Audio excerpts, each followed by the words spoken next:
Hello, everybody. Welcome to another live show. Yeah, this looks good. CPU load is low today, so for some reason it seems to be okay compared to last time, which was maxed out for some reason. Hello, everyone. Nice to have you on board. I was waiting for Russian number station that I don't hear, apparently. I did hear S11 on 5815 5 minutes ago. So anyways, hey everybody, welcome aboard. This is the Shortwave Radio Show. We are live from Montreal, Quebec, Canada. And of course today we are here to have some fun with the radio at the 20 hours UTC time. So nice to have everybody on board. Hope you're going to have a good time. I'm not sure we're going to have the full 3 hours today because I have a commitment with a gang at the Karaoke bar. We're supposed to have to go eat and then spend the night singing songs at the karaoke. So it might be a little shorter. We're going to see how it goes. Nice to have everybody on board. So this is a show about radio, shortwave radio in general, but anything long wave, medium wave, shortwave. Tomorrow we do have a show also, but tomorrow is the VHF UHF show, the once a month show about anything above 30 megahertz. So if you got questions for that, well, why not give your questions tomorrow? So we'll be on the VHF UHF channel instead of the official SWL channel. So my name is Gilles, located in Montreal, Quebec, Canada, northeast part of North America. We're here every Fridays at 2000 UT to entertain, have fun, tune the bands, and answer questions about radio in general. And here we have the official mascot showing up. So here's Mr. Paul the Cat. Hello, Mr. Paul. Saying hi to everybody, of course. And this is a show about radio. And you can see all the mess that I have here because I put everything there and never clean it up. So nice to have everybody on board, my friends. It's always cool to see everybody here, as usual. So Mr. Paul. Hey, Paul, look here. Look here. People want to see you. Look here. He doesn't want to look here. So anyways, I'm going to push his head in. Like, here's Mr. Cat. Yeah. So, nice to have everyone on board. Put that back up a little more. There we go. And of course, we're going to talk about radio today. So welcome everybody. There's a nice chat room where tons of cool people that help each other out. You can ask questions. And we have questions from Patrick that is in the state of Washington in the United States. He sent me a small list of questions that he thought, you know what, it'd be funny if you answered them on the live show because by answering them in the live show, that means that more people will have access to the information, and I think it's a good idea. So hello everybody, cheers. My first beer is a Fin du Monde, so cheers.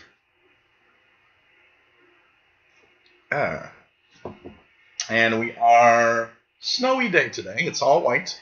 It looks like winter. And so it's a winter day in Montreal almost in November. We're going to say hi to Frank Tillman. Nice to have you here. Nick Amando from Romania. Claudio Lamusila from Italy. Bobby Burgess from Louisiana, USA. Jack N9IIF. Nice to have you here. Al Catalin. Nice to have you on board from Germany, and he's Romanian. Cool. Matambali, nice to have you on board from Colorado. And Claudio has his wine ready. Cool. PLF Radio, nice to have you on board. Thanks. Yes, nice. It's a nice color too. A nice YouTube shirt, which was given to me at the YouTube event a couple of weeks back, which was a lot of fun, by the way. Raymond Challoner, nice to have you here, Ray, from the UK. And says I have subscribed to other channels on the same subject as yours.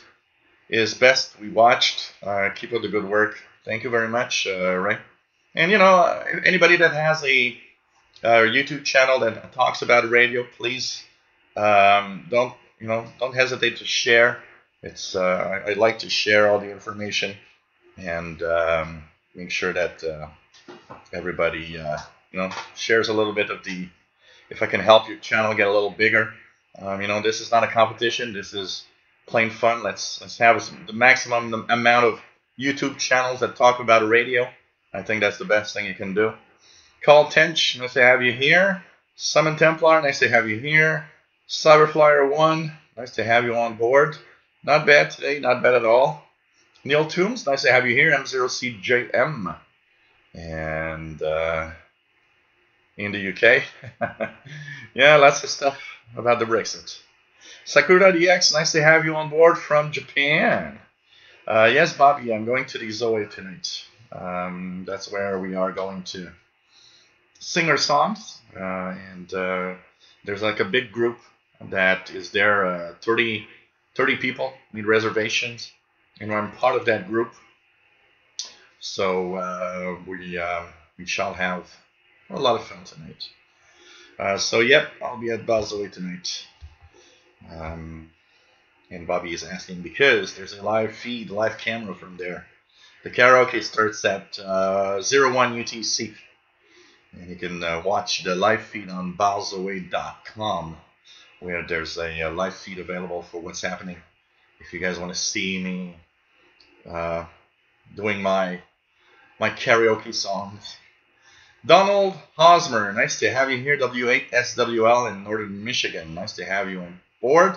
And look at you from a med cruise in Europe. That's pretty cool. That's pretty cool. Must have been a lot of fun. I hope you had a lot of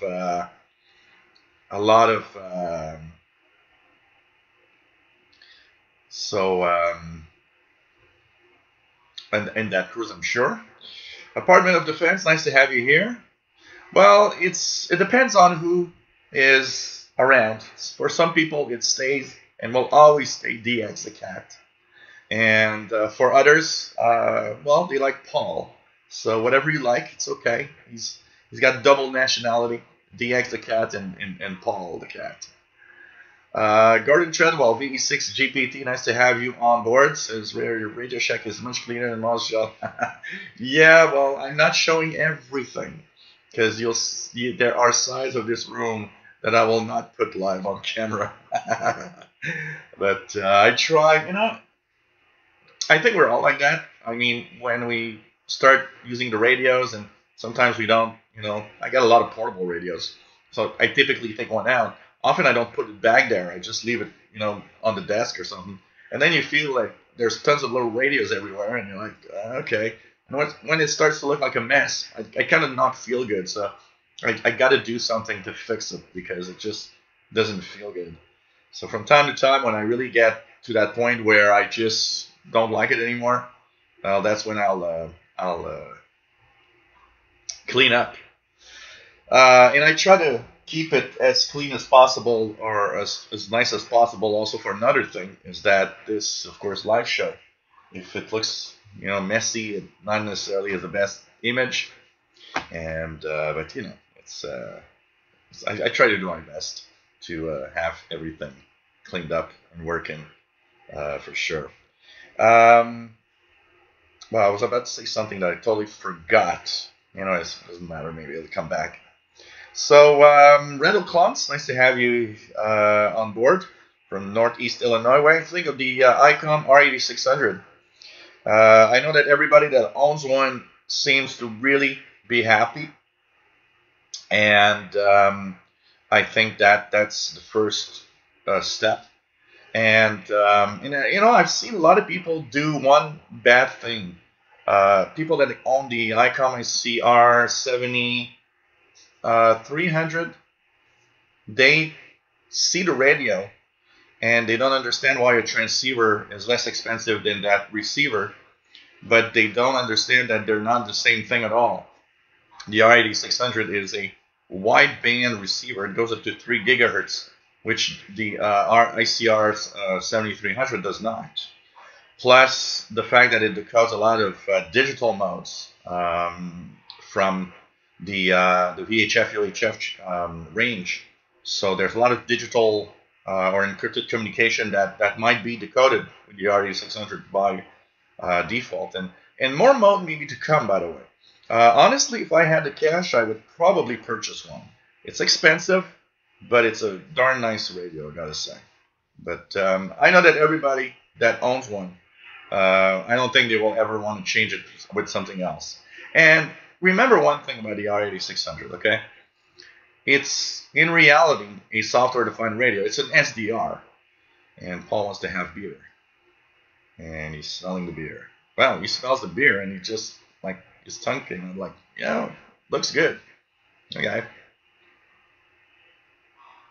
So anyways, the Icom is in reality a software-defined radio, but it's in a box with controls. And there's a lot of things to come because it's firmware programmable, so that means you can update the firmware. Mark Cope, nice to have you here. Free Saxon, nice to have you on board from Wales, UK. Pretty cool. Nice to have you here. I'm Amper from Moscow. Nice to have you on board. And yeah, thank God it's Friday. Thanks for 74 from Germany. Nice to have you here. Cheers. Bob T. Nice to have you on board from Chile, Northeast Ohio. Pretty cool here too. And we're going to have a cold spell for the next week or so. We have about, I'd say we got about 5 inches of snow, something like that, on the ground, 5 to 6 inches. It's white. It looks like a winter day today. And it is snowing slightly right now. Very light snow. So it definitely looks like winter today here, for sure. Mark Cope says he's listening while he drives to the beer store for the weekend's provisions. Now that's important. We cannot, run out of beer on the weekend. Jeffrey Kropp, nice to have you here from Canaan, New Hampshire. Nice to have you here. Rock Ristorante from Stockholm, Sweden. Nice to have you here, Rista. SM0SBT is his AM call sign. Elton Byington, nice to have you here. K3JWA in Baltimore. Pretty cool. Gordon Chudwell, V6GPT, been hearing shortwave stations that I normally don't hear on the waves lately. Propagation has been very, very interesting. And I've been enjoying many stations in the afternoons here. KBS World Radio in French that I totally enjoy listening. It's relay from France, and when propagation, most days propagation was good enough that it gives a clear enough signal to understand and to listen to the program. I've been enjoying the BBC a lot on 7445. They have that frequency. Is it until 20 or 2100? Let's just try it out now. I'm trying to remember. Yeah, it's until 20. I think it just stopped. It gives an amazing signal from the Ascension Island transmitter side. I was listening just before the show also to Voice of America 15580. It was coming in really, really well before. And so many stations coming in with very, very nice, very nice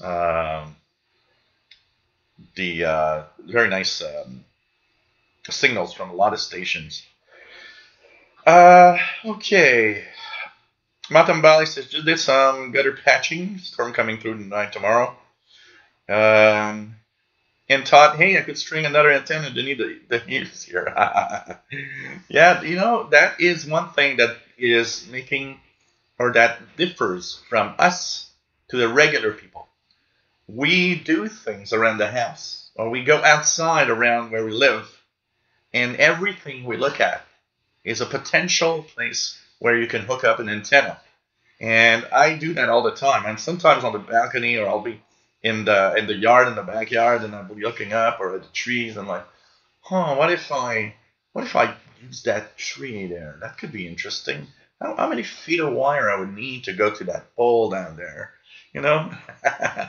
We find that antennas. We see and we find antennas everywhere, and how to hook up an antenna everywhere.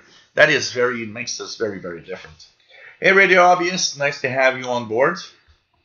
500 videos, cool. And why not? Why not check out Radio Hobbyist's channel? You guys, it's absolutely. D-Raf, nice to have you on board from Kingston, New York. Cool. Soviet Templar, not yet, but we do have intermittent strikes of Canada Post in the past couple of weeks. So for a lot of people, things are arriving much later. So maybe next week, we'll see. I think next week, Monday, Tuesday, and Wednesday, they're going to be there. And I think it's Thursday and Friday. It's a very weird strike. They strike only specific days. So, and you know, with the strike and all, maybe they're backed up somewhere where, you know, they have all the parcels and stuff. So, but I'll let you know when I get it for sure. For sure. Apartment of Defense is in Pennsylvania. Good afternoon. Nice to have you here. Hey, Jeff Miller. Nice to have you on board. Andy RC. Nice to have you here from Cornwall in Southwest England. Might have a new call sign if she doesn't sort Brexit. Yeah, I don't know. Could that change call signs? I don't know. They're British call signs, so I don't see why Brexit should change that. But, Mark T, nice to have you here in Washington State, USA. Tuning the dials on via SDR.HU. Pretty cool. Pretty cool. That's a nice way to tune around and follow. You know, that's one thing that I don't mention on the shows, but if you don't have a shortwave radio and want to tune around signals that I might be hearing over here, or you might want to compare, because SDR.HU is fun for that, you can compare the strength of signals from one place to the other. So, how does it sound in Europe, or in different places of Europe, or in different places in North America, or in Asia, or the Pacific? So you just go down the list and tune one of those receivers. So it's a great way, like, you know, do what Mark is doing, tuning SDR.HU and choosing one of those online receivers. SDR.HU is a lot of fun, I got to say.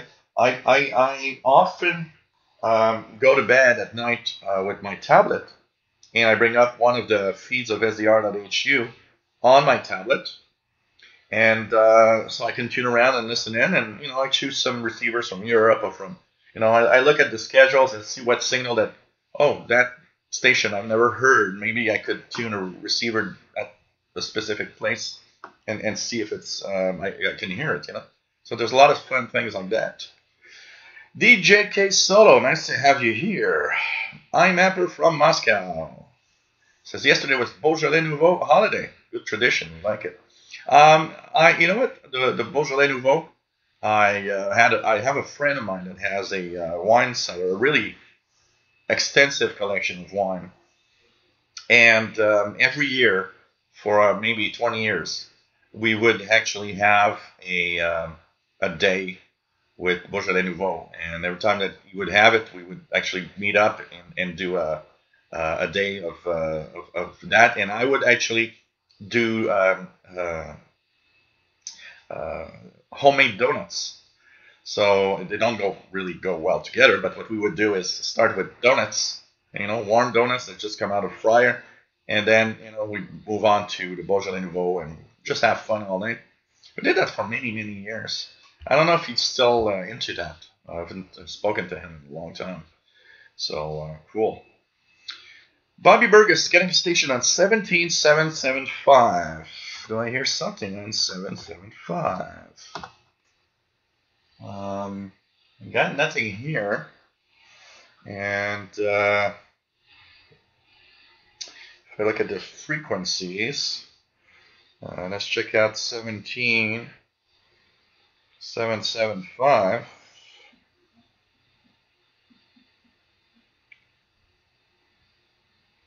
And according to here, it's KVOH, the voice of hope,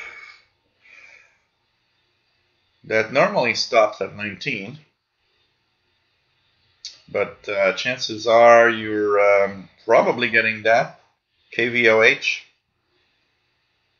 It stops at 1900, it says here, but maybe they're going up to 21. Is it in Spanish? That's a great way to know it. If it's in Spanish, it's probably Voice of Hope, KVOH. in Rancho Simi, California, I believe. It's a station out of California on that frequency. So maybe that's what you're hearing, Bobby. What do we have? So, D-Raf, nice to have you here, by the way. I don't remember if I said hi or not. If I do miss out on your name, please say hello. Jeff Miller says, I think of this as Jill and DX show. Jill never lets his... I mean, you know, it's fun. I like doing this. It's, you know, I stopped at tech shows, but this show is, you know, is what is a lot of fun to do and keeps me going. I can tell you that. What else do we have? Sakura DX. Yeah, nice to have you on board from Japan. Yeah, Simon is in Portland, Oregon. Bobby says, if you're going to Barzoi tonight, I'll let Tim Robinson know. Yeah, he likes to co-hosts. Yeah, absolutely, co-hosts. Yeah, co-hosts. Yeah, I'm probably going to record some of the performances I'm going to do tonight. I'll try to make different songs tonight if he listens in. Mark Fisher, nice to have you on board from Southern Illinois. And thank you very much for the nice comments. David Arden, nice to have you on board. Always cool to be here. Niridine Mazari, bonjour. Bienvenue d'Algérie. Et bonjour du Québec et du Canada. Nice to have you on board from Algeria, my friend. Bill Fagan, nice to have you here, Bill. G7IUI in Leicester, England. Did you know karaoke means empty orchestra in English? Keep up the good work, and thanks for the show. No, I didn't. Actually, it never crossed my mind what karaoke would mean. And now that you mention it, yeah, well, it probably meant something. So, empty orchestra. Huh, cool. I know a little something more now about karaoke. Okay. What else do we have? David Arden says it's sunny, 11 Celsius in Atlanta. Getting his antenna back tomorrow. Hope to spend the afternoon listening to the radio. Cool. PLF Radio from France. Bonjour, bienvenue, toujours un plaisir. Et solar flux index is 71. So it's probably that little sunspot that made it a little better. K1, perfect. Let's hope that continues this weekend. And yeah, I do admire that also, David Arden, that Sakura DX gets up so early to watch my show. It's kind of fun, actually, that, you know, somebody takes the time to do that. You know, it's kind of cool.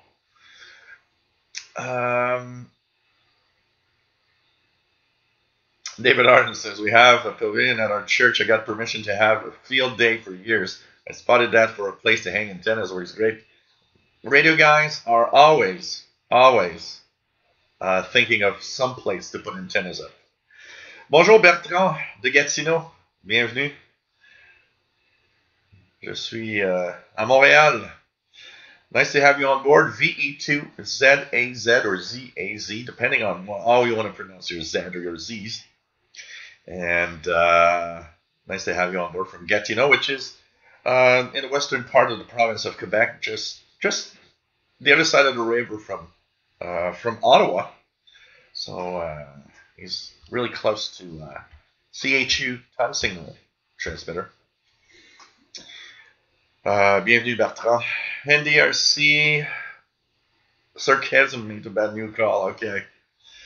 I've seen so many things about Brexit going through this week. You know, it's like, I think it's part of what we should not talk about. You know, there's a few things we can't talk about. You know, politics, Brexit, stuff like that. Let's just ignore religion. Let's just ignore that. So, you know, hey, Johnny DXer, nice to have you here. And to answer your comment live, I saw your comment on the channel. So, hey, I thought you didn't like SDR console. I don't, and I still don't. But on my Windows 10 Insider machine, it's the only one that works with the Fedry. When I put HDSDR, it doesn't want to stream well. I don't know why. Rock Ristorante has got a Vatican Radio English on 7365. Let's check that out. 7365. Yep.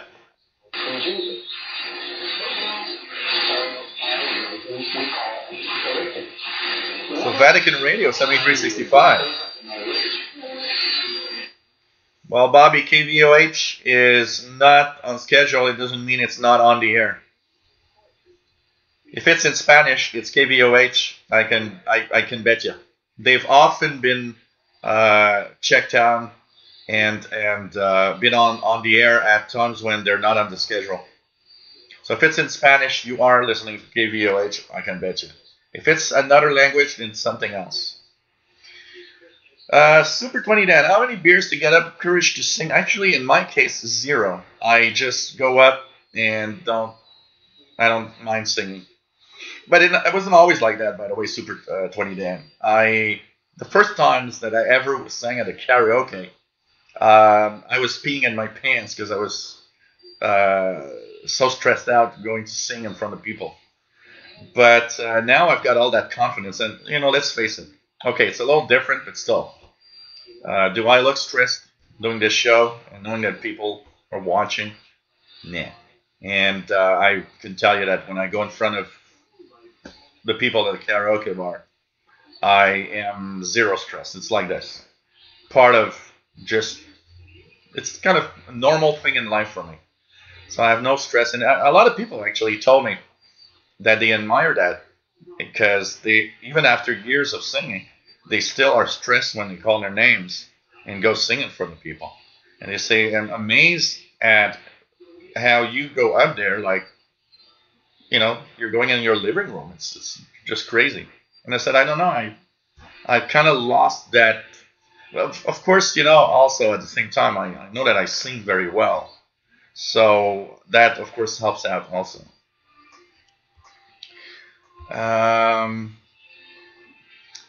Below 30 megahertz. Nice to have you on board from Valencia, Spain. Yes, David Arden says, please give thumbs up. Of course. Of course. You got to do that. Secretary DX says the weather has seemed fine according to the weather forecast. Today I'm going to be on board another sailing duty. Cool. Hope you have a nice day there in Japan. PLF Radio says channel 292 on 7440. I wonder if I can hear that. 7440.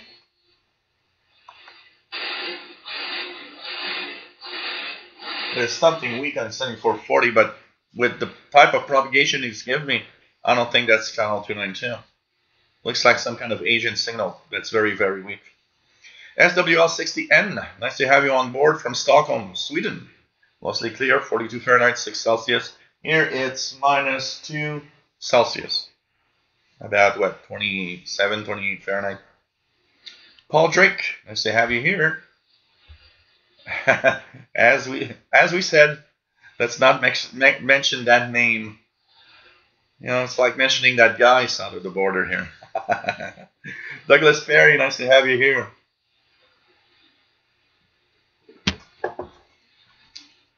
Jeff Miller says this will make everyone in cold weather mad. 80 degrees and sunny here in South Florida. You know, somebody was posting on my Facebook feed the other day. I think it was yesterday. They were showing, like, you know, all of the North America engulfed in cool or even cold weather. And the only little part of North America that was actually warm was Florida. And there was this little, you know, like the bottom part of Florida in the 80s. The rest of North America was in the cold weather. So, but I don't mind cold weather, honestly. I'm okay. On that side, I think I'm a real Canadian. I can tell you that. Capital City Unprofessionals. Nope. 2100. Last week was a mistake because I forgot we had done the time change and did it at 21, but it stays at 20. It always stays at 20 all the time, all year round. I adjust my time here. So instead of being 4 p.m., it's 3 p.m. Eastern. But it stays at 2000 UTC. Mad Boy, nice to have you here. Vancouver Island DXer, nice to have you on board, Brian. VE7AUL. My wife was in the room, and when you talked about seeing the world in terms of places to put up antenna wires, that was good for her to hear, so she knows how I am now. I'm not the only one. Yep. Actually, you know, we are radio guys, and I think we all, radio guys, you know, a painter sees the world in the eyes of a painter. A radio guy sees the world in the eyes of, where can I put up an antenna? It's as simple as that. Jason Pongratz, nice to have you here from Rockwood, Ontario. Pretty cool. And he got his hand license last night. Congratulations, my friend. I need to get mine. I really need to get mine. VE2ZAZ says he put up a 24-hour recording of CHU time station. Do you have a lot of radio videos on your channel, VE2 Bertrand? I'll be happy to promote your channel if you want. I'll do a video about it.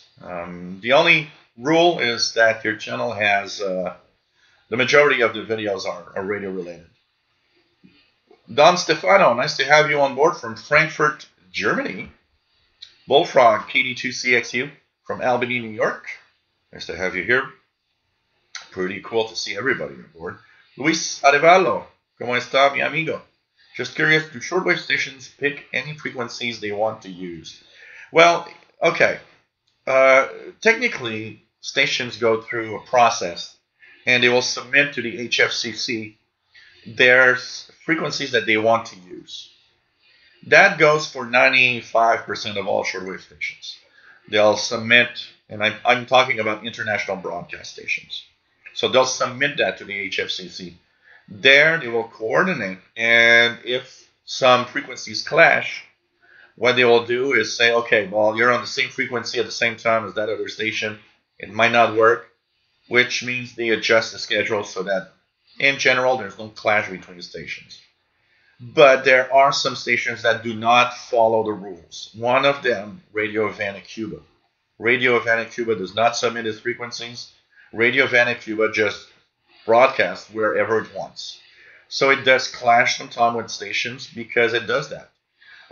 One example that got me mad for a few years ago was when All India Radio was using 11670, and it was one of the best frequencies from India to Montreal in the late afternoon. And Cuba decided, hey, let's just put Radio Havana Cuba Spanish for 10 hours on 11670. So all I could hear was Radio Havana Cuba. It was blocking All India Radio. So, you know, technically they should go through a process. And that's why we don't see that many clash of signals. There might be some, because one of the things that happens sometimes, and I had a great example last night. So last night I posted a recording of me getting Channel Africa from South Africa on 6155. And the signal was actually good enough to listen to the program. But there was a problem. From 03 to 04, Radio Romania is in Spanish to North America. So what happened is that Channel Africa is for Africa only, but because the signal is from South Africa and goes upward, because I think it's pointing towards East Africa. Well, some of it comes up to North America, the East Coast.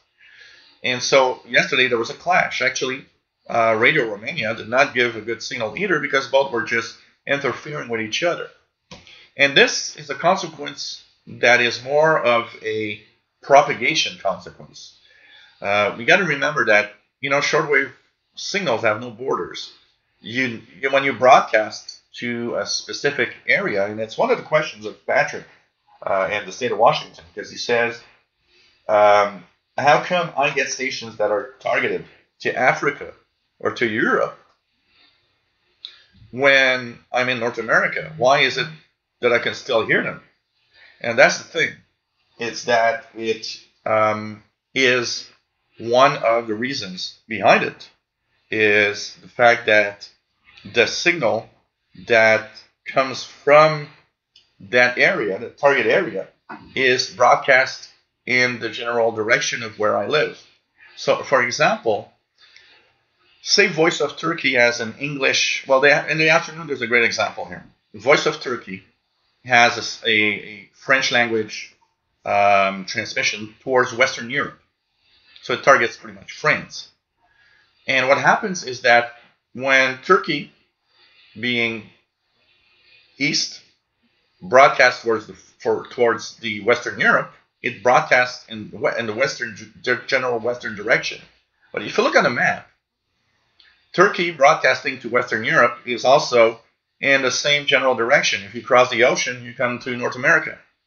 So if the frequency is well chosen and can propagate from there to here, which it does at this time of year, well, I get reception of Voice of Turkey, French service to Europe in North America.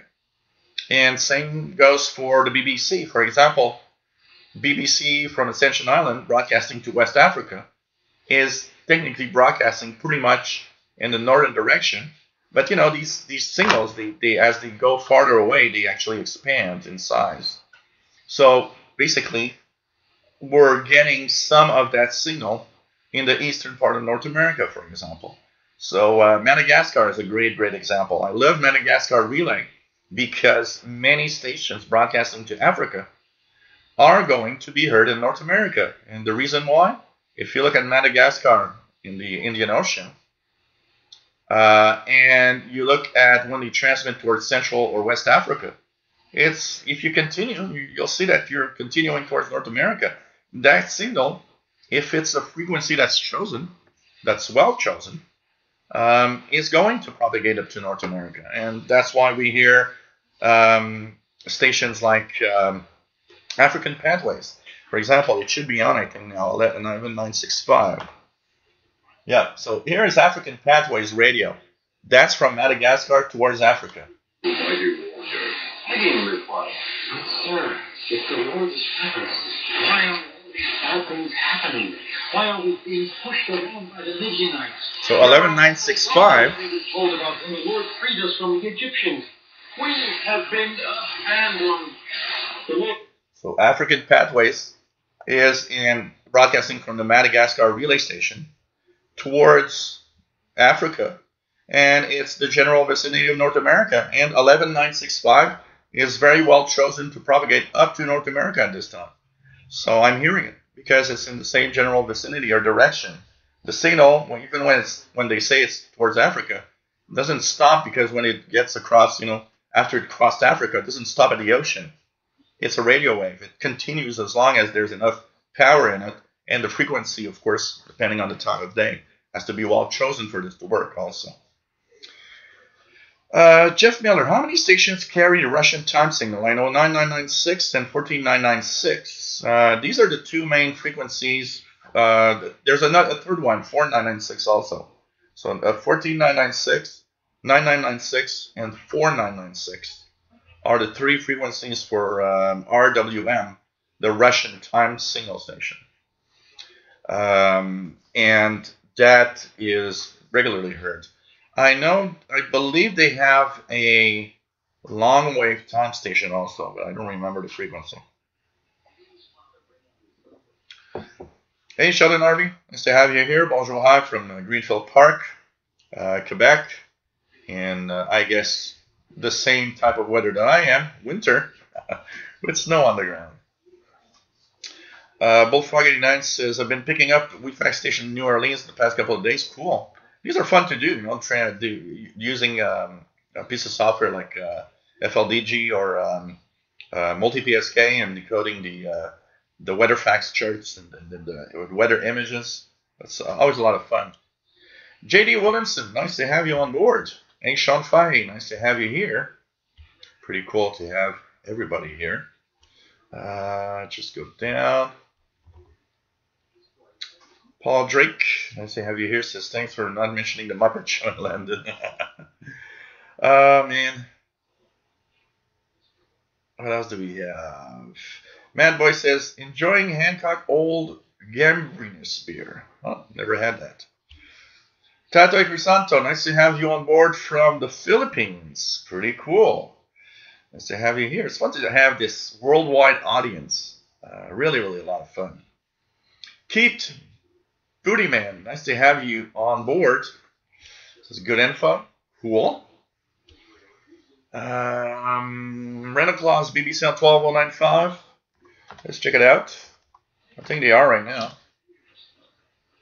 Yeah, pretty good signal too. Look at that, BBC from Ascension Islands. 12095. As the group hundreds of kilometers across many were making the journey in the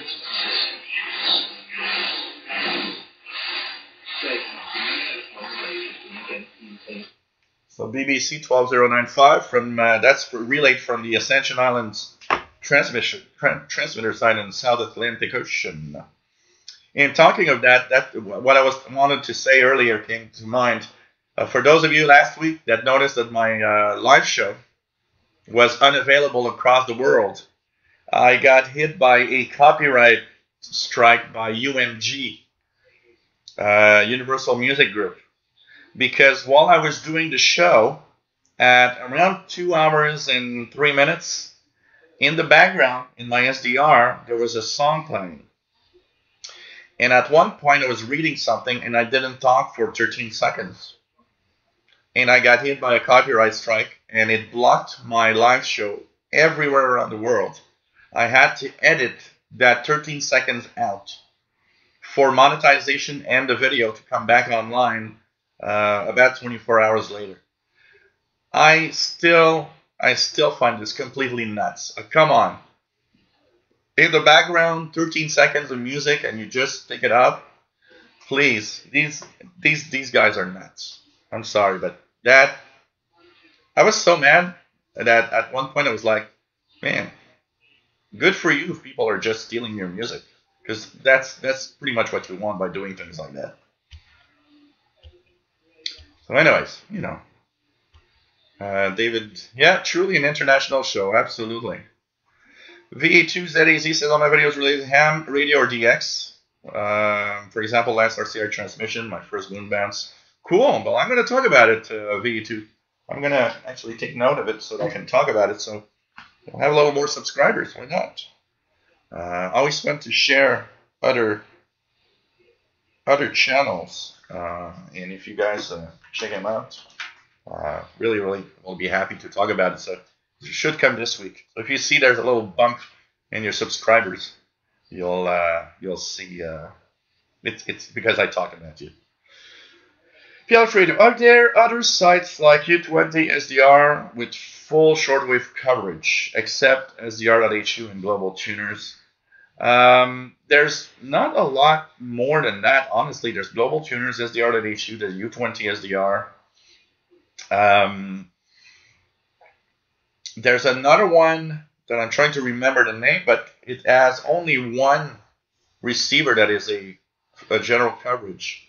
Or shortwave coverage. The other, it's only VHF UHF for 90% of what's in there. So I don't know, unless other people know others. But honestly, when you know SDR.HU and global tuners, I mean, there ain't that much that's missing out. I mean, especially SDR.HU, the number of receivers there, just crazy. Phil Ensler, nice to have you here from Buffalo. Pretty cool. Mike DeVita, nice to have you here. What's for dinner? Fondue. It will be Chinese fondue tonight. I usually take beef and chicken. So that's going to be what we're going to eat tonight. Unless I get a steak, but I don't think so. I don't feel like a steak tonight. For sure. What else do we have? Go down here.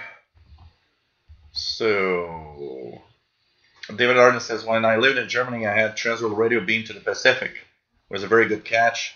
Yeah, sometimes you got these these catches of unusual, because of frequency chosen and all, and where we're positioned, we have these amazing reception.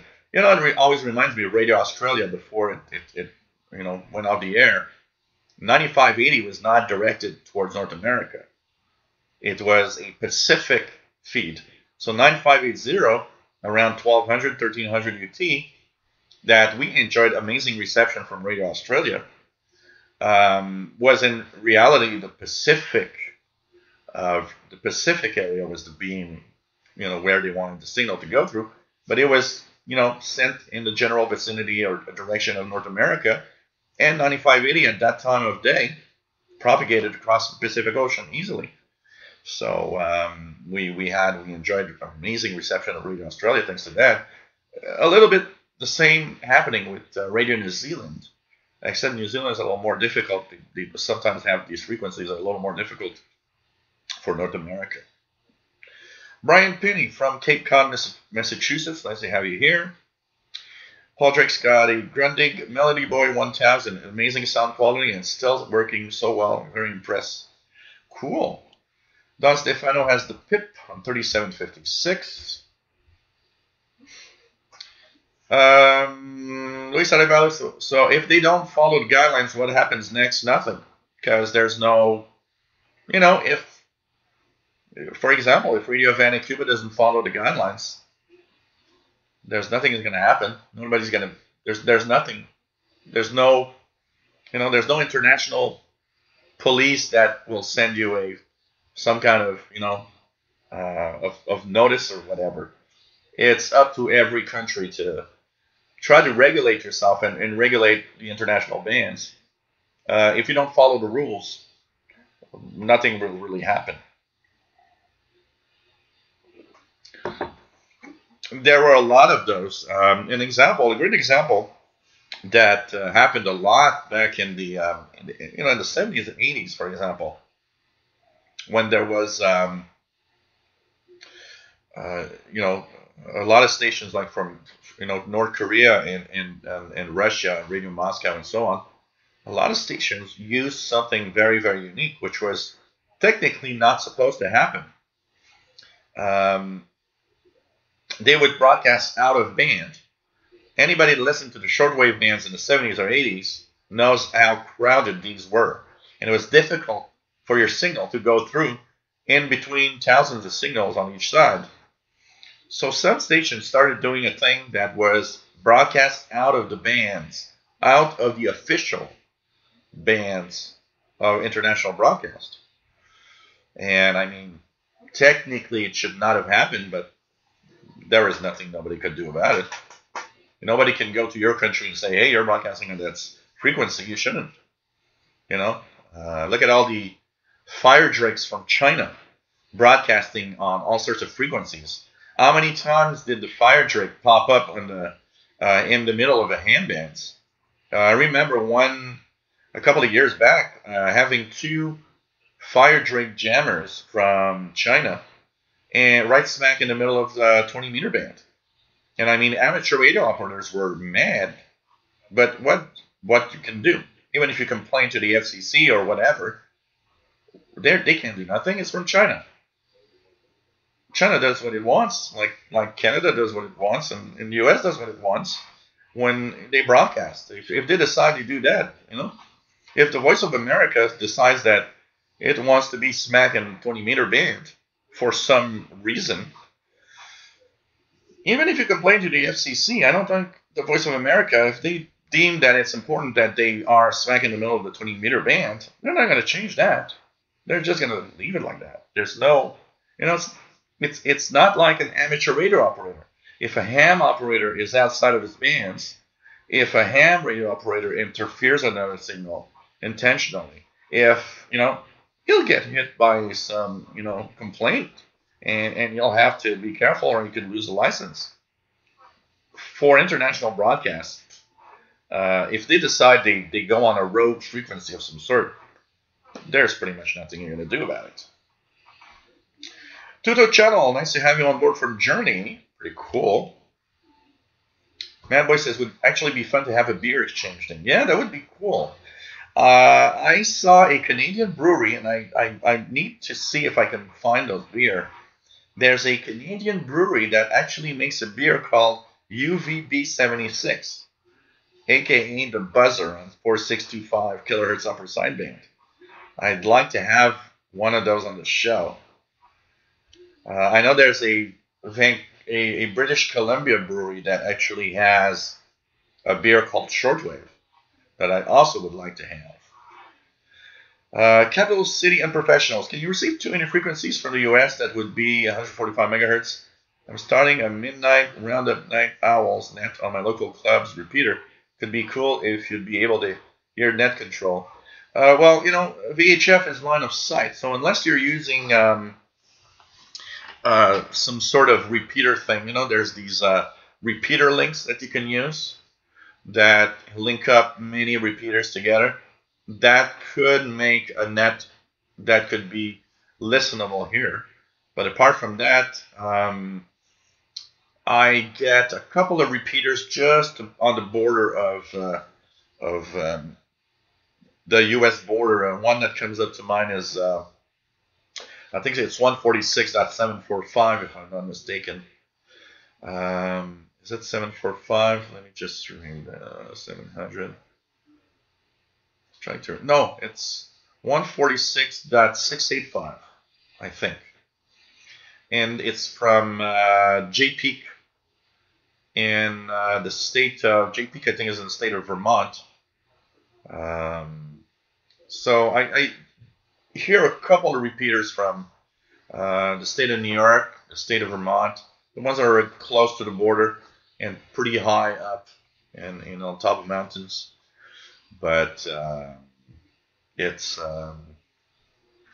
apart from that, I don't hear much. I mean, VHF is line of sight for most part, so past, you know, when you pass the 100-kilometer mark, you're pretty much getting out of range of most repeaters, unless there's some special propagation stuff going on. And if you want to know more, tomorrow is the VHF UHF show. We'll talk more about that. We got some questions about propagation from 30 megahertz and up and what to expect. We're going to talk about that tomorrow. So, Paul Drake, maybe, but you know, I ain't listening much to the BBC. It's just in the background. I don't know if they're talking about Brexit. Yeah, the copyright thing has gone mad. Absolutely, Sean and Neil Tim says. This can be for real. Absolutely. 13 seconds in the background. And I learned that about 2 hours after the show ended. I was looking at my emails, and I suddenly saw an email from YouTube. Said, oh, by the way, that video of yours is, there's a copyright strike by UMG. It's unavailable anywhere around the world. It was totally unavailable. The only person that could actually watch it was me. I could look at my own video, but that's it. It was blocked everywhere. If you take the link about 2 hours after the show was ended last week, it would give you a black screen and say, well, this video is blocked in your area because of a copyright strike. So that copyright thing is absolutely gone out of control on YouTube. Absolutely. I understand that they're trying to protect themselves. I mean, if UMG would enforce some kind of lawsuit, well, they'll do a lawsuit against YouTube because they're the one that basically have the video online. But come on, 13 seconds of a song that I don't even know what it was. It wasn't even in English or whatever. It wasn't like, you know, it was not 13 seconds of a Madonna song or a Lady Gaga song. It was 13 seconds of some weird song from I don't even know what station was tuned when I did that. I should go back and see, but 13 seconds of some weird song in weird language, and it was blocked everywhere around the world. That's crazy. So, hey, Skull. Yeah, I forgot Skull. Department of Defense just bought a Pilsner Urquell from the Czech Republic. Cool. Na zdraví. Na zdraví. Nice. What else do we have? JD Williamson says, does that mean they have to watch the complete video to check the monetization? It's automatic, JD Williamson. YouTube has a very, very effective system in place. As soon as you put a video online that has a copyright song or a copyright, some copyright content, it is in the minutes following you put the video online, you get a copyright claim. And YouTube has different ways of dealing with that. The least damaging one is you've put online a video that contains music from that group, and they're claiming copyright, but maybe you're still getting monetization. Maybe it's shared. Half of it goes to them, half of it for you. Or they're just going to say you can't monetize, but the video is still visible for everybody. I'd say the majority of the time that's what happens. They're going to say no monetization, but it's visible everywhere. It's still visible. When that happens, I usually just don't, except for a live show, I will change it. But for if I do a 3-minute video on something and it has a song in it, and they say, well, you can't monetize, well, so be it. I can't monetize, okay. You know, so as long as I can monetize the majority of the videos, that's the more important part. For the rest, it's not that important. But it's very, very fast. It's a system. If you just put, if you want to test it, if you have a YouTube channel, just put a music video online, and it's going to take less than a couple of minutes for them to send you a copyright notice. Now, these copyright strikes don't usually hurt your account. They're going to tell you, okay, well, you got a copyright strike, blah, blah, blah. Like last week, they told me you got a copyright strike. The video isn't visible anywhere. But, if you don't do nothing, I'm going to leave it at that, and it's okay. It doesn't affect your account or anything.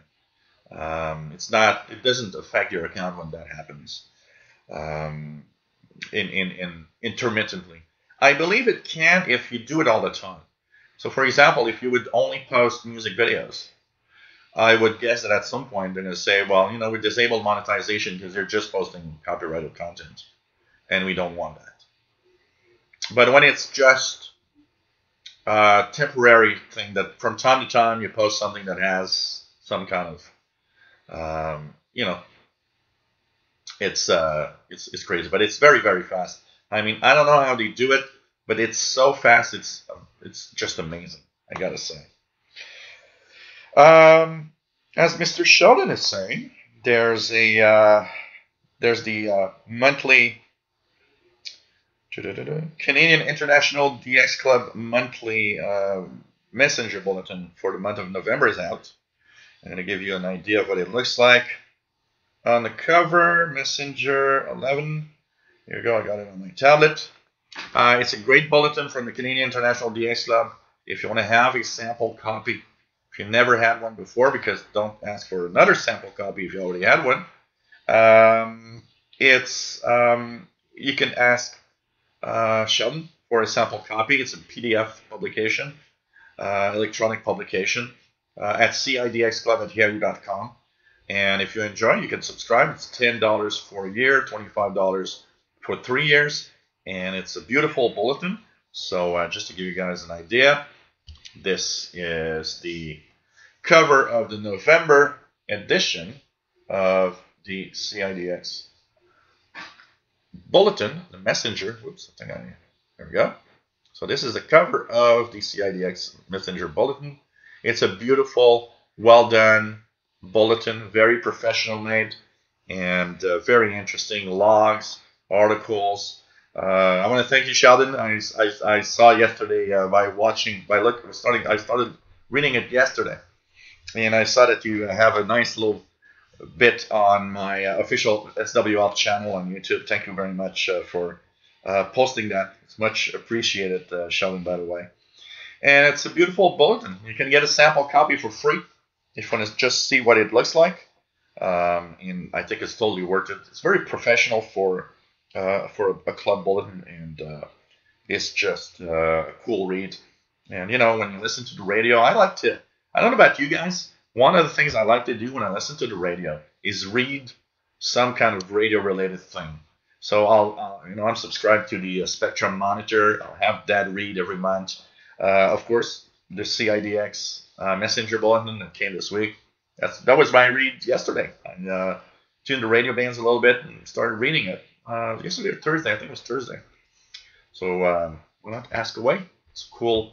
And even though it says the Canadian International DX Club, it's open to everybody. It's not just Canadian. It's basically for everybody. So, pretty cool. Okay. Hey, Yvonne. Hi, Chalako. Nice to have you on board, my friend. David Arden says, yes, Radio Australia was a regular in North America. Yeah, you just had to be an early bird. Jeff Miller says, I wish a Roku player YouTube channel or Xbox YouTube channel allowed me to get chat. I hate having to use a tablet or phone. Yeah, unfortunately, it depends on how the apps were built. Not all of them actually work with the chat, and that is the sad part. A lot of them don't show the chat, absolutely. It is sad for that. Yvonne says, showing everyone if you get up around 6 a.m. Eastern Time, tune to 7163 lower sideband, you can hear Jeanne VE0JS. She calls in from her round the world solo sailing trip. She's in the South Pacific now. Oh, wow. That's kind of interesting.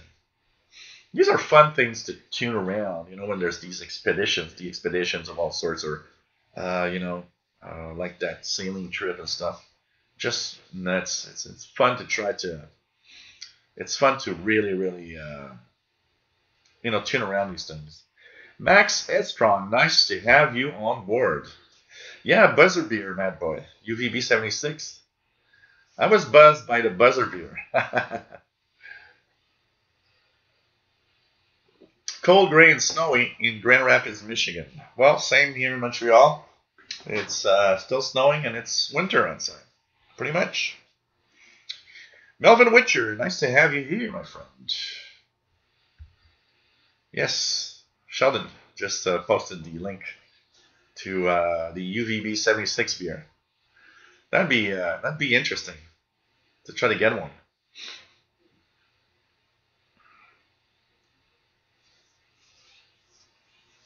So,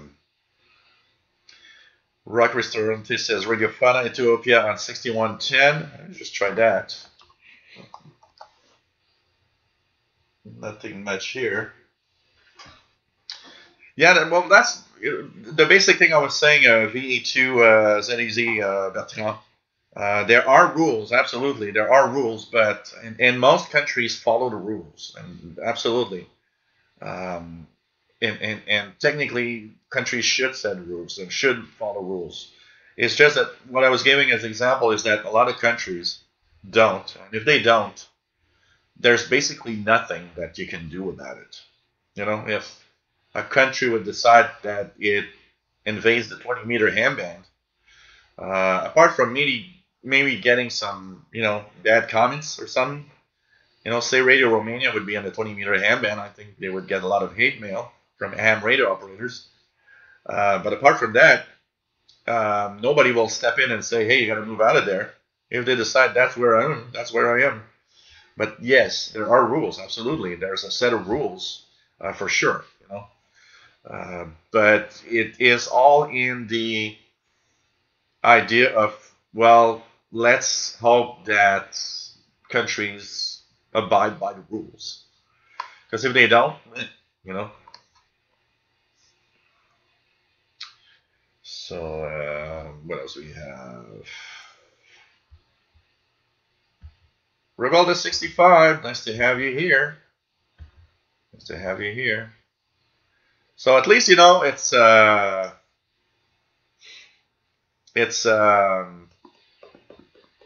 followed. At least stations and countries do follow rules, which is nice. And that's why CHU changed their frequency. Of 7335, they moved to 7850 because there was a reorganization of what could be transmitted on 7335, and CHU time signal was technically not allowed anymore there. And because of that, they moved to 7850. It's because of the ITU, the changes in the band plan, that CHU changed the frequency. So, you know, there's most stations in most countries follow and abide by the rules, and that's cool. But some don't. That's it. You know, there's nothing you can do about it, and there's nothing we can do about it if they decide they don't want it.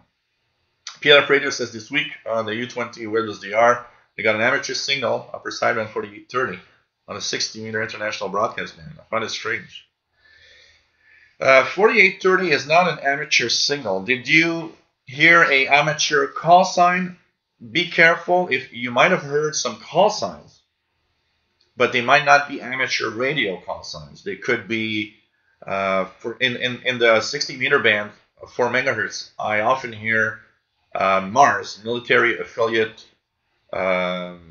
radio system, or military auxiliary radio system, which are U.S. Army amateur type transmissions from different part of the Army. Some stations, you know, log in. Sometimes there'll be like a net, a little bit, and it sounds very amateur radio-like, but it's for the U.S. Army, or here in Canada we have CFARS, which is the Canadian Forces auxiliary radio system.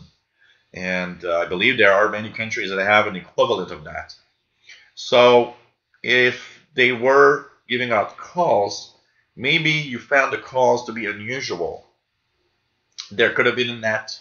It might sound very amateur-like, but on 4830, it's not an amateur radio band. And there's no amateur radio stations that should technically be there. The only other explanation I would have is maybe if an amateur station was very strong or had some kind of spurious signal that was going on 4830. But chances are you probably heard something that was more like a some kind of army net or local net by some kind of organization on 4830. Bertrand V2ZEZ says, got a copyright claim. Yeah, I got a copyright claim. I got one too. I got a copyright claim on CHU a couple of years back. Also, these you challenge. These are nonsense. I mean, come on, you can copyright on CHU time signal. These are the ones you actually claim. I had one for I was doing a live show, and I posted in the live show the audio of the Lincolnshire Poacher, which is an old number station from the UK.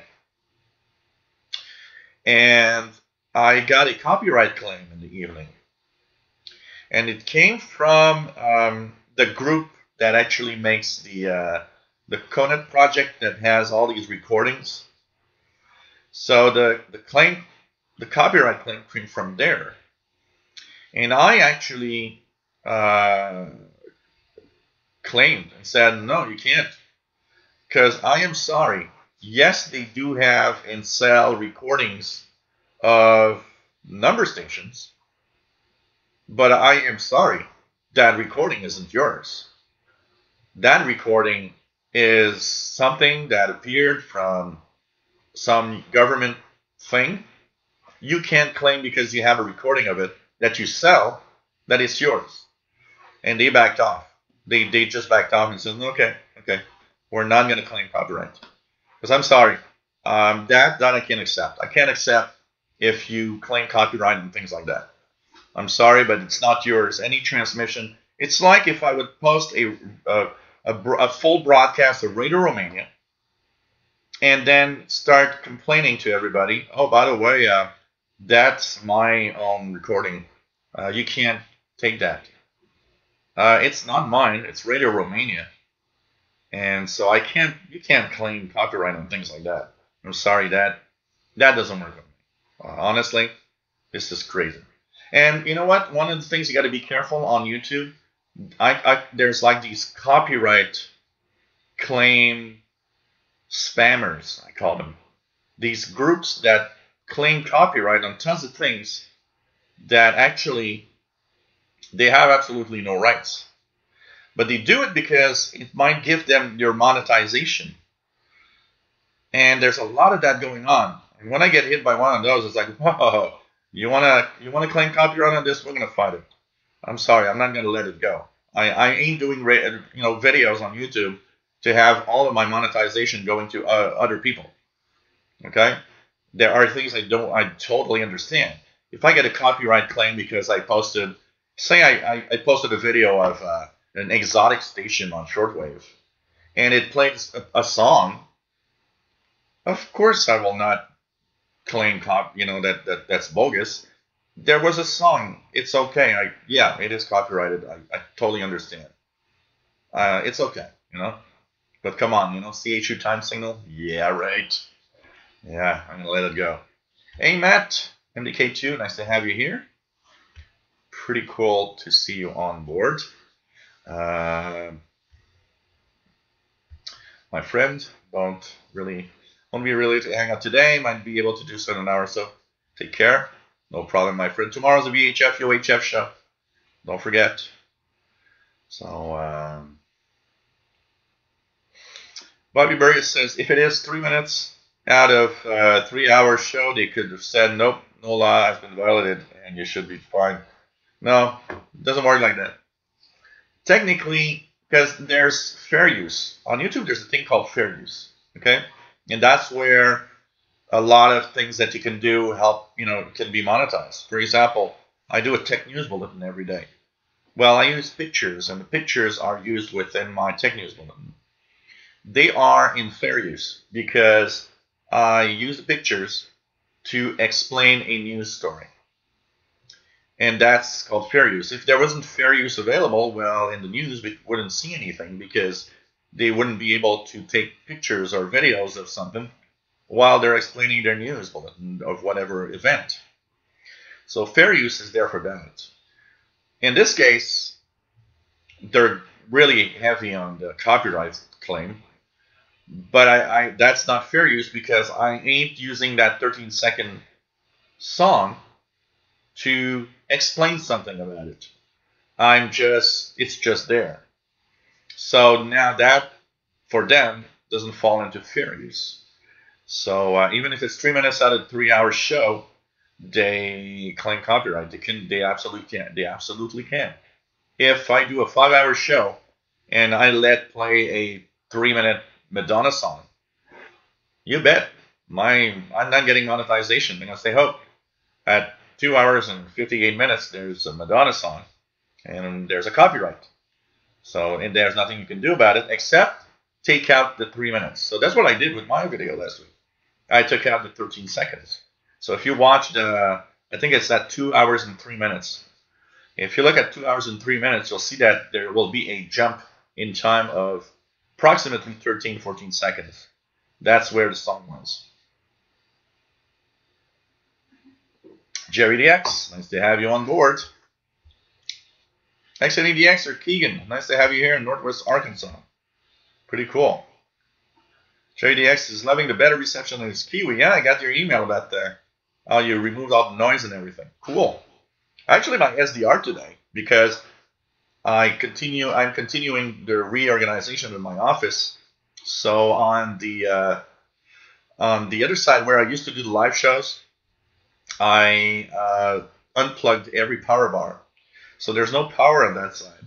And what's happening is that I forgot the power bar there doesn't have any power anymore. So when I plugged the SDR, I said, oh, there's no more power here. I forgot. So I used my 14,000 milliamp hour battery that I actually keep my when I go out for a full day. I'll keep my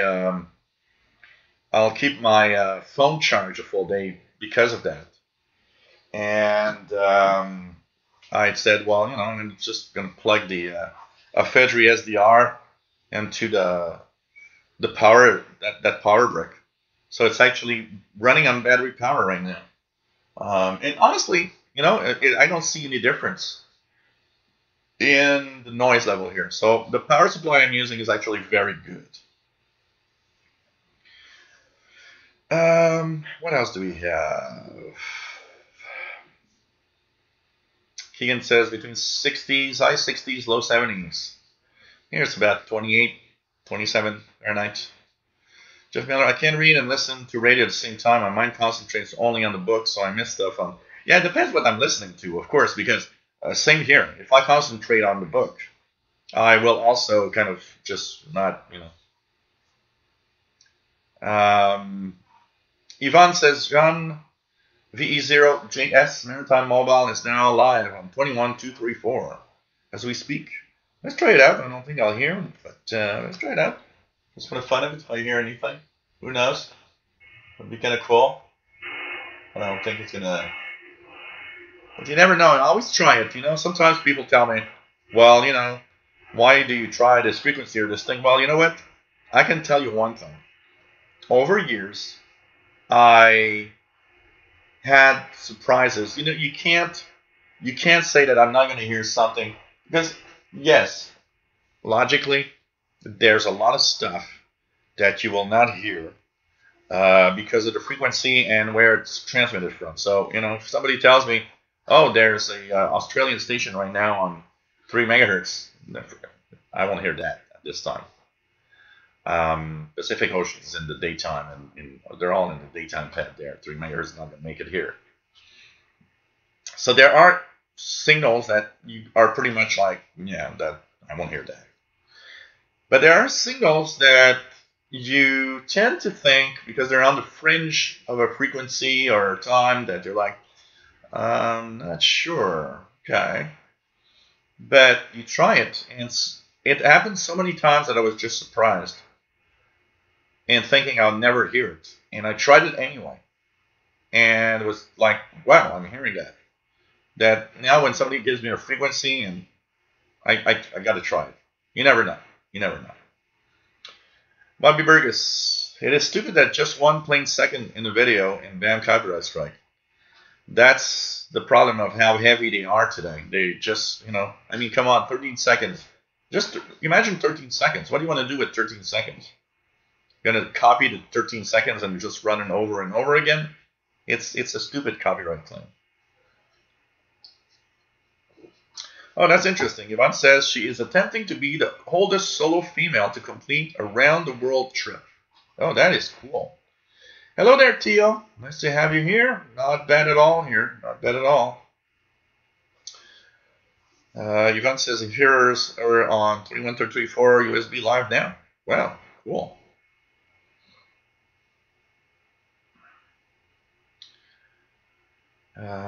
Dark Noise NL, nice to have you here from the Netherlands. How are the bands? They're not bad at all. They seem to be actually quite good today, honestly. B, nice to have you here from Scotland. Nice to have you on board. What else do we have? There are no silly comments. HM0 on strong on 11635. So let's see if our Cuban lady. Yeah, it's there. You can hear it. It's not very strong here, though. I hear the digital hash, but I don't hear. What I was surprised to hear pretty much all week was WWV on 20 megahertz. I don't hear it today, but almost every day this week, 20 megahertz around this time, as the sun sets. I've been hearing the WWV signal on 20 megahertz.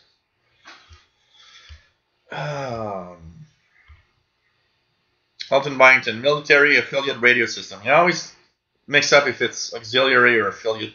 It's Mars, not the planet.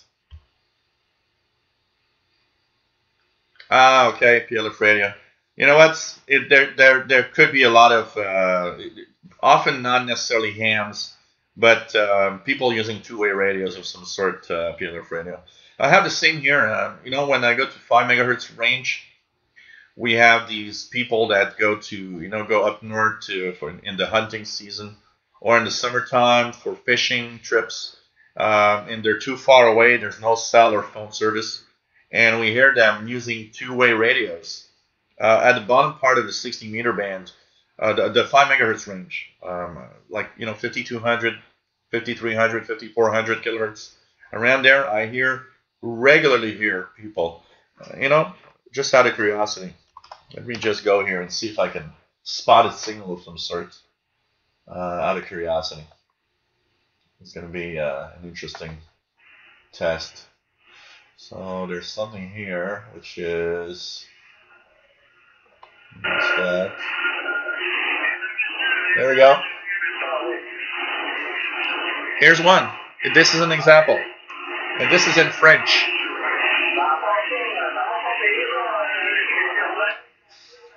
5270 upper sideband.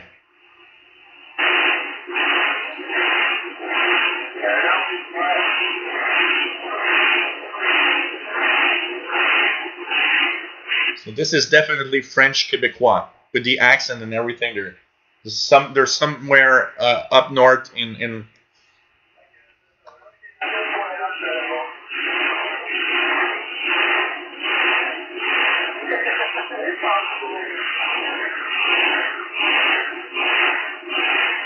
So you sometimes hear both conversations. Sometimes you hear both, sometimes not. But probably the same type of transmission as you're hearing PLF radio. Probably, What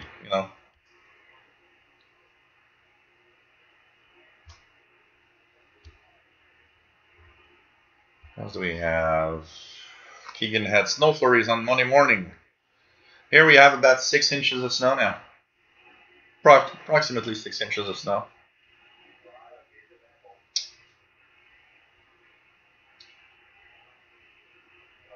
Department of Defense says sleazy move from Conet project. Yeah, I'm sorry. When they hit me with the strike, I was like, no, whoa.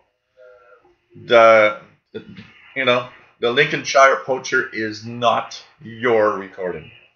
You might be using it. You might be selling stuff with it. It's not yours. William Helms, nice to have you on board from Florida. Hope you are well, my friend. Matam Bali says, if someone copyrights CHU, perhaps time will stop. Why not? If we copyright all the time stations, no more time stations on the air. UMG.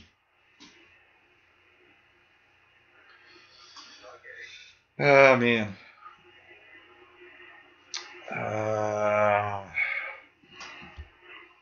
What else do we have? Mark T is listening to 3885, very high quality audio for amateur. Yeah, these are AMers. They often are there. 38. There's a couple of groups: 3875, 3880, 3885, and with AM mode. Some of them have very, very beautiful audio, absolutely in there. Rock Ristorante says all India radio English 9445. I'm not really hearing 9445 at the moment here.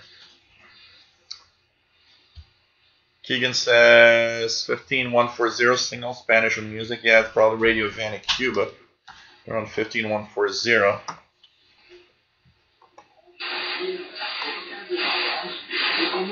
They are in French right now.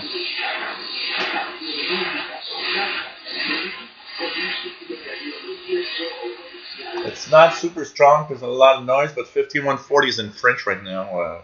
Radio Havana, Cuba.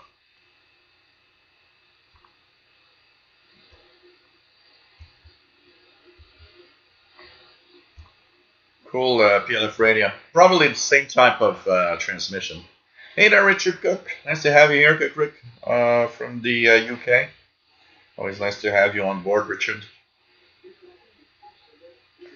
And as we are at 1 hour and 23 minutes into the show, just a little reminder, if you want to help me out, you can do so by supporting me with either PayPal donation or becoming a regular contributor on the Patreon side with a little something every month. So paypal.me/shortwave. PayPal.me/shortwave. Or if you're on PayPal, you can send your donation at the Yahoo email that I'm giving out here in the chat. Or you can set up your Patreon account, give me a little something like the 12 patrons that are helping me out every month right now. Patreon.com/radioincomputers. And, well, helps pay for the equipment, for the very expensive internet bill, for, you know, just everything that I need to stay on and be on. I'm here every Fridays. I'm here, you know, I'm very, very, apart from exceptional moments when the show's not there, I'm pretty much here all the time, and it's something that I enjoy doing. And of course, your donations help out in any way. You might have specific way of saying, well, I want this donation to be used, you know.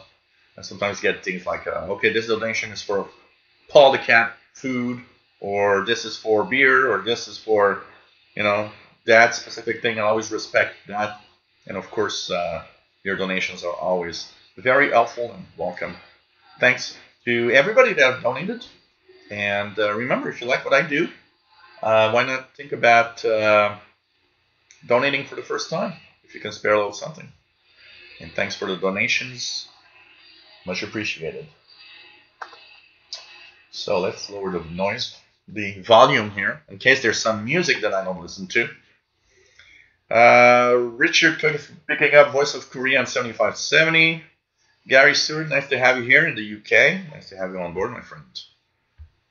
RT Gideon, nice to have you here. Randy in Riverside, California. Pretty cool. Happy Friday. Jerome's 2, nice to have you on board, my friend. PA1WX, nice to have you here. Pretty cool to see everybody here. And nice to have. Don't drinking and listen to 3556. What's on 3556? BBC on 11810. Let's try it out here. 11810. Nope, nothing much here. Even 12095.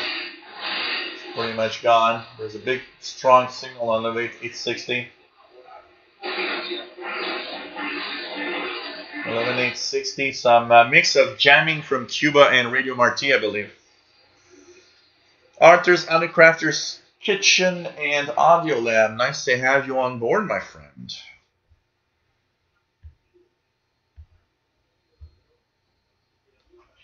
Yeah, here on Wikipedia there's a recording of the Lincolnshire Poacher. Just nuts.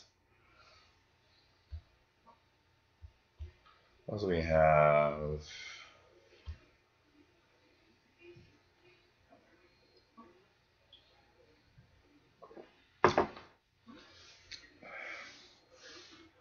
Secretary DX nearly missed the train. That's because of the show.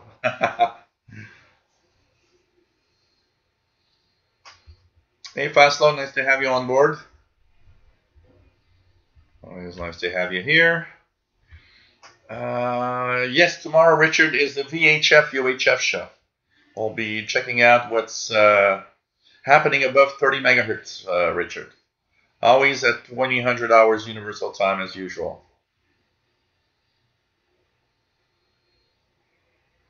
So, what else do we have? Jason, KG5VHD. Have you connected your Icom receiver to SDR?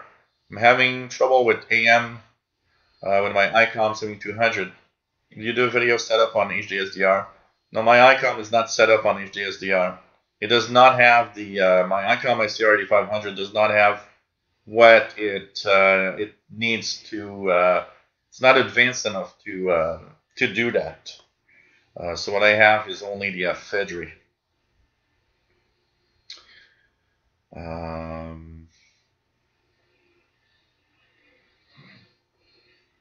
Richard Cook's been picking up Brazil often on 9665. Cool. Let's check it out. 9665.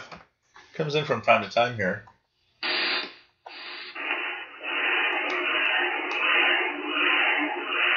It's there, but it's very, very, very, very weak. We have a very strong Radio Marti on 9565. Radio Marti, the station from the United States. broadcasting to Cuba in Spanish, and French.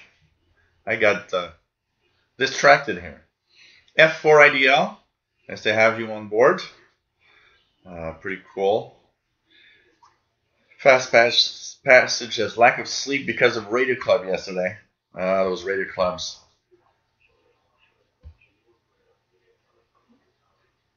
Arthur, Ali Crafters, I tried grounding in many ways and found very little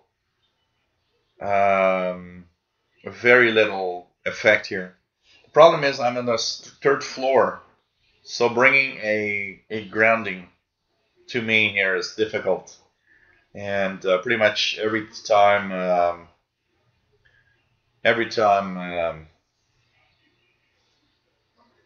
it doesn't really change much actually on most sides. No mucho habla español. W5KJL, nice to have you here. Came for the promised pirate flag. Oh yeah, it's there, and I've seen it twice this week, and twice I was thinking I gotta put it up. Don't worry, it's gonna be there soon. So you know, it's crazy. Romania 6170. Check it out. Yep, Radio Romania.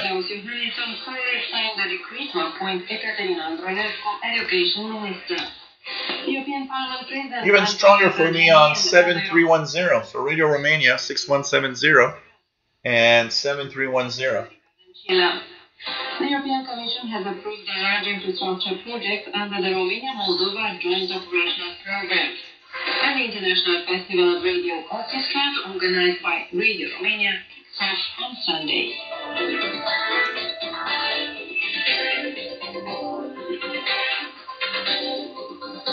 And on the news in France, Romania's President Klaus Iohannis on Friday signed the decree to appoint Ekaterina Andronescu Education Minister.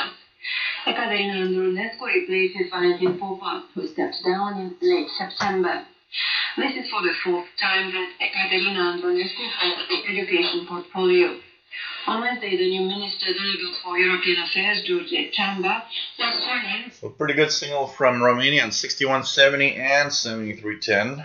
And of course, nice to have everybody on board. 114 watching right now. That's not bad at all. Yeah, also on 7375. Let's try 7375. EU high-ranking officials will visit Karaoke this week.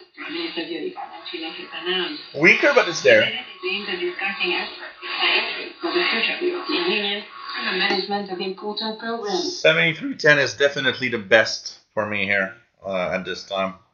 The 2130 UT broadcast. Answering more about the questions that I've got from Patrick here.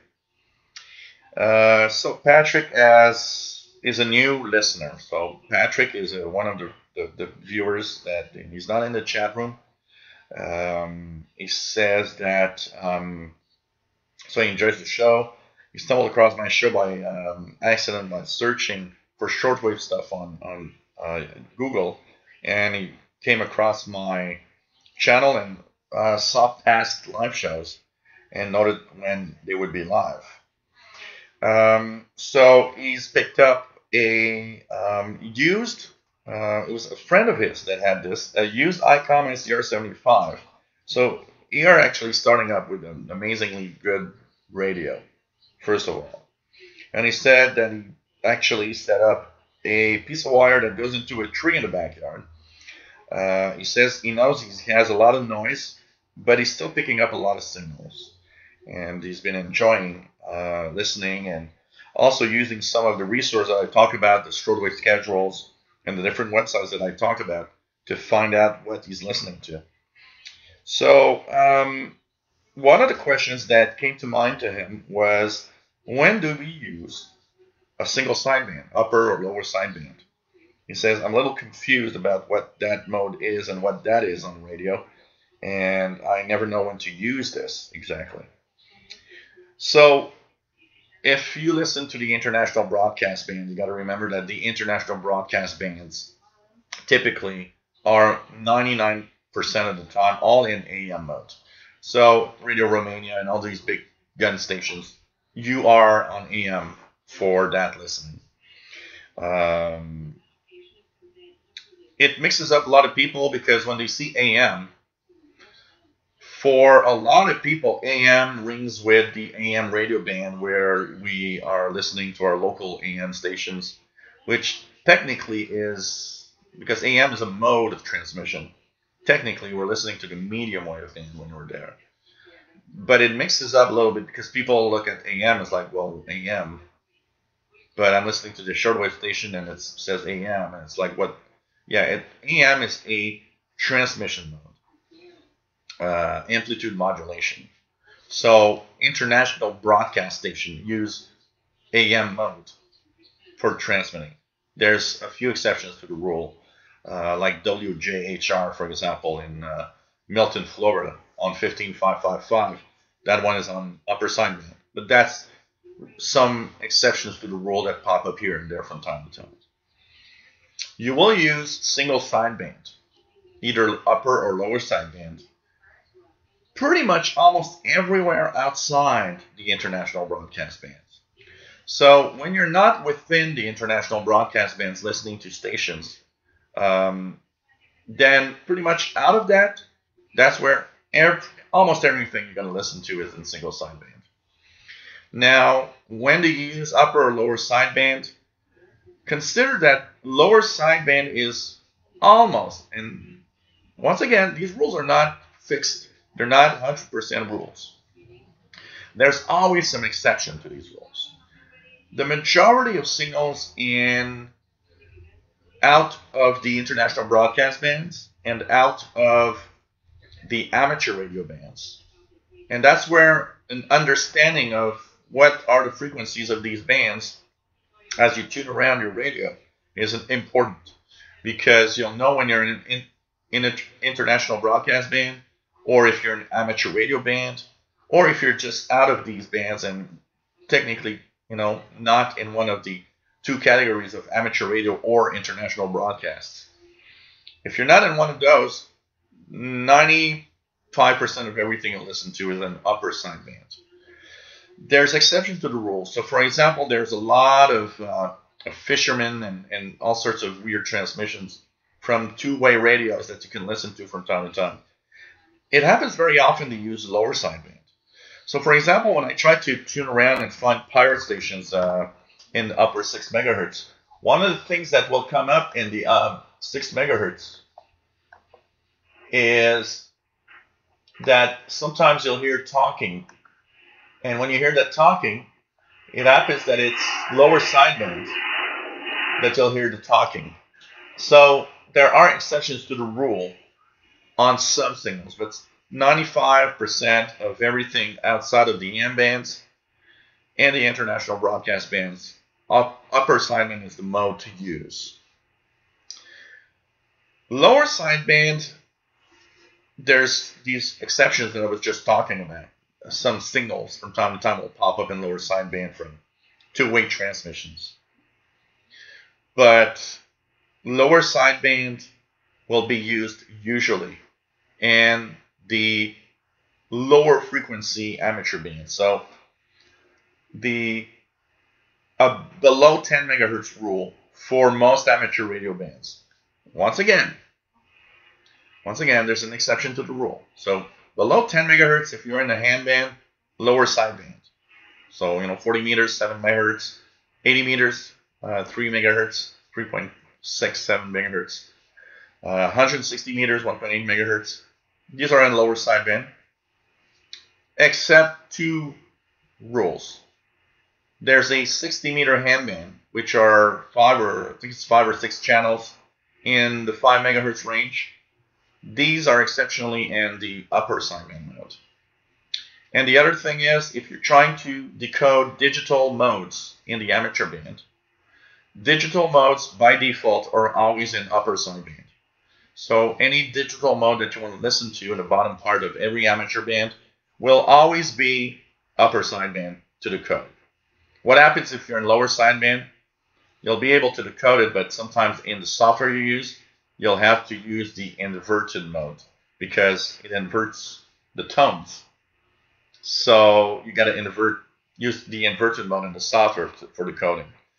But if you don't want to use that or don't know how to use that, most digital modes in the amateur bands are in upper sideband. So, you know, it is complex. There's exceptions to the rules, which makes it a little more complex from time to time. And above 10 megahertz, every amateur band is an upper sideband. So whether it be 20 meter band, well, there's the 30 meter band, 10.100, which doesn't have voice, which is more CW, but you know, we'll try not to make things complicated here. 20 meter band, 14 megahertz. 17 meter band, 18.068 to 18.168 was upper sideband. 50 meters, 21.450, and 12 meters, 24.890, 24.990, something like that, and 10 meters, 28 megahertz.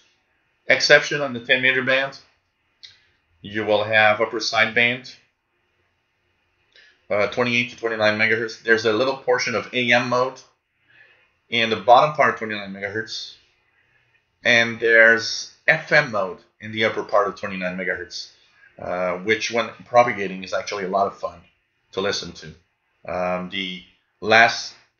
Roughly the last three, I'd say the last 300 or 400 kilohertz of the 10 meter band, 29, let's say 29.300, 29.400, 700, you have some FM mode in there, which is kind of cool, and there's even FM repeaters. So that's pretty much the rule. There are different modes. There's AM. There's some AMers.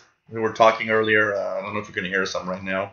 If I go to 3885, right now, nothing much, but there's a bunch of AMers that broadcast from 3875 to 3885, roughly. So there are exceptions to the rule all the time. And that's part of the knowledge of, you know, the best thing that you can do is try to understand what am I dealing with? What mode should I be dealing with when I listen? And that comes from experience, listening a lot. You know, I've been listening for the past more than 35 years now. So, of course, I've learned a lot over time. But, you know, it's always a little touchy, and sometimes you get stumped by some mode or something, you know. I've been stumped by, you know, like lower sideband signals, trying to tune them in upper sideband and not really working. And that's when you learn that, oh, I'm going to use lower sideband. And of course, for those that have a portable radio that doesn't have lower or upper choices, you just have SSB and that little BFO dial. Well, you know, it's more difficult to tune into signals with those.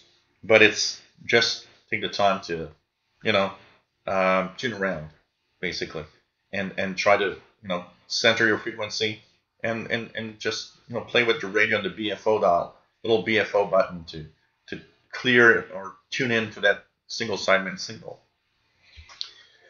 So that's one question here, and you know,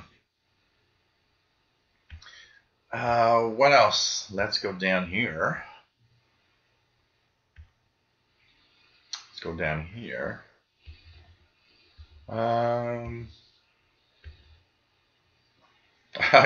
With JD Williams says going to the hard liquor. What do we have? Oh God, not too much hard liquor.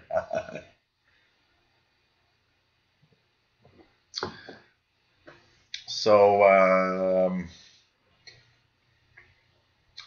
Max says from never fails. I still wash gel in my work phone and email explode. That's Murphy's Law. Richard Cook's got WRMI in 7780. Do I hear it? Oh. Yeah, it's there with some music at the moment. So it's not very strong, but it's there. Absolutely. Mountain Valley's got Sumatran coffee. I would would taste that. I'm a coffee fan. I would taste that. I'd like to taste that coffee in Matambay. Maybe someday I'll head out your way and we'll taste that coffee together. VK2FBAJ from Sydney, Australia. Nice to have you here. Going to his first DX Club barbecue. This is cool. This is cool. It reminds me of the CIDX Club barbecue. You guys are in the other side of the scale. You guys are getting into summer now. So hey, enjoy your barbecue. That's going to be a lot of fun for sure. Pretty sure. So what else do we have? Richard Cook's got very strong CHO on 7850. Did I hear it? Nope. I usually hear 3330. It's there and the noise is very weak.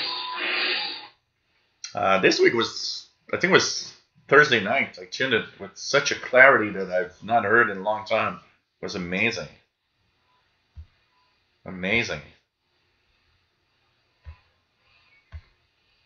Yeah, I think Sakura DX is better than not drinking before going on board. Hey Frédéric, bonjour.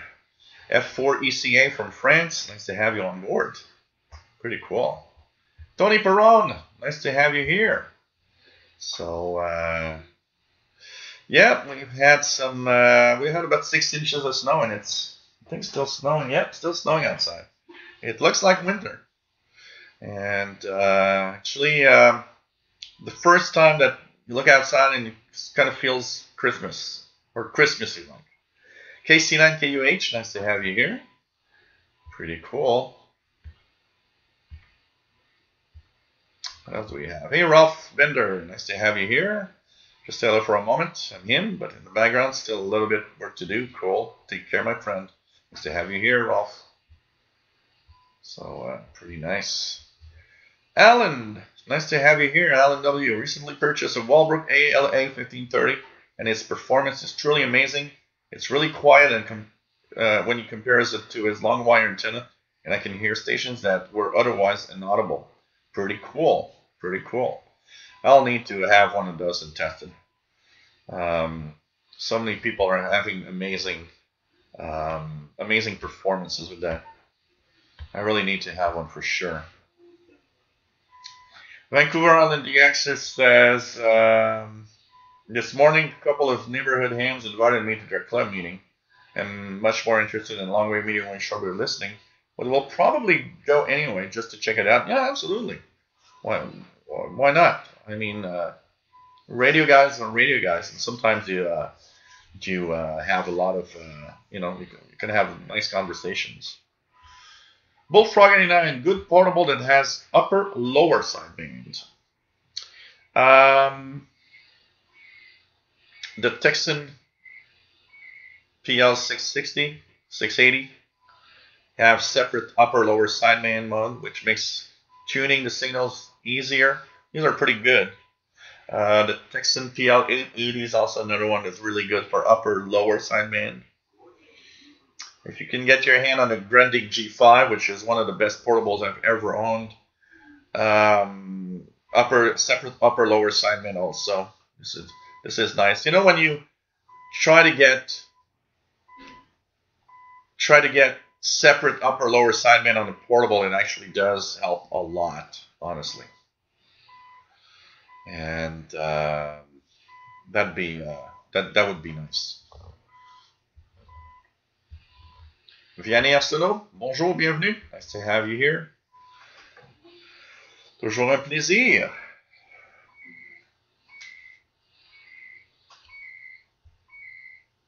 What else do we have? Yeah, it's snowing. It's snowing here too. It's we got about 6 inches of snow in Montreal. Andy Coley, nice to have you here. Pretty cool. Bobby Burgess says, for those listening shortwave radiogram on 5850 7730, please know that it has moved to Sunday 08 to 8:30 UTC. I haven't listened to the radiogram in a while. I need to tune that. It's been a while. I need to find out what frequency is the best for me here. Tony Perron, the slight amount of ice we had Wednesday and got Fahrenheit temps. Memphis doesn't get much snow in the winter. Yeah, I saw. Was it you, Tony, that posted a video, a picture of the antenna with the ice on it? We're in that period of time here, starting now, and we usually get at least one or two small ice periods every winter. So as long as we don't get the ice storm of 1998, it should be okay. Hey, Brett Wayne, nice to have you on board. KC2NXP. Been plowing snow since 5 a.m. this morning. So the Northeast is in snow pretty much.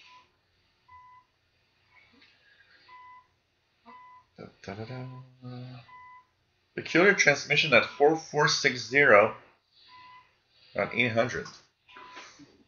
4460.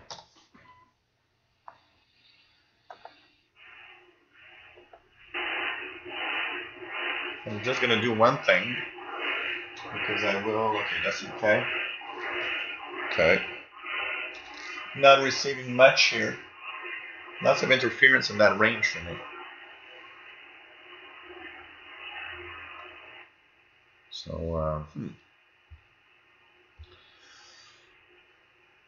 what else do we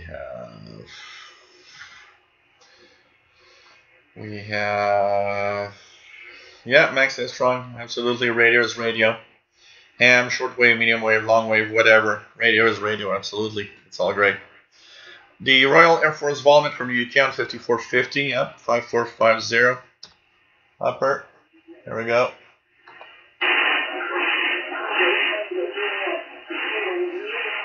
Royal Air Force.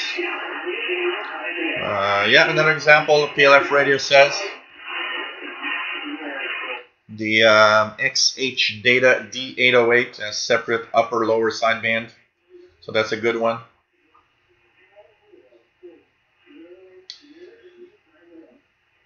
C'est toujours un plaisir, Vianney. You know, everybody's welcome. I mean, that's what's cool about, you know, and that's what I want to emphasize. Somebody told me once, I actually had maybe 2 or 3 comments of people telling me, you know, well, I hate your show because you're saying hi to everybody. And, well, I'm sorry, but I think it's cool because it makes everybody feel welcome and everybody feel important. It's part of the way I do it because it's part of the way that I think it's nice to have everybody feel that I'm not just here talking about radio. I'm also here. It's very you know, makes everybody feel welcome, and it makes everybody feel like we're part of a gang. I mean, I am the you know, the guy that does the show, but it's a show that without any of you wouldn't exist, really. I wouldn't be talking to myself, so I wouldn't be doing it. And I feel that you guys are as important as I am to have the show going on. So, you know, I think that's the cool thing. But, you know, it's funny because some people, well, you know, you shouldn't say hi to everybody. It takes a lot of time, and it's boring. I don't think it is boring. Honestly, I think it's one of the cool parts of the show is saying hi to everybody, knowing where everybody is from.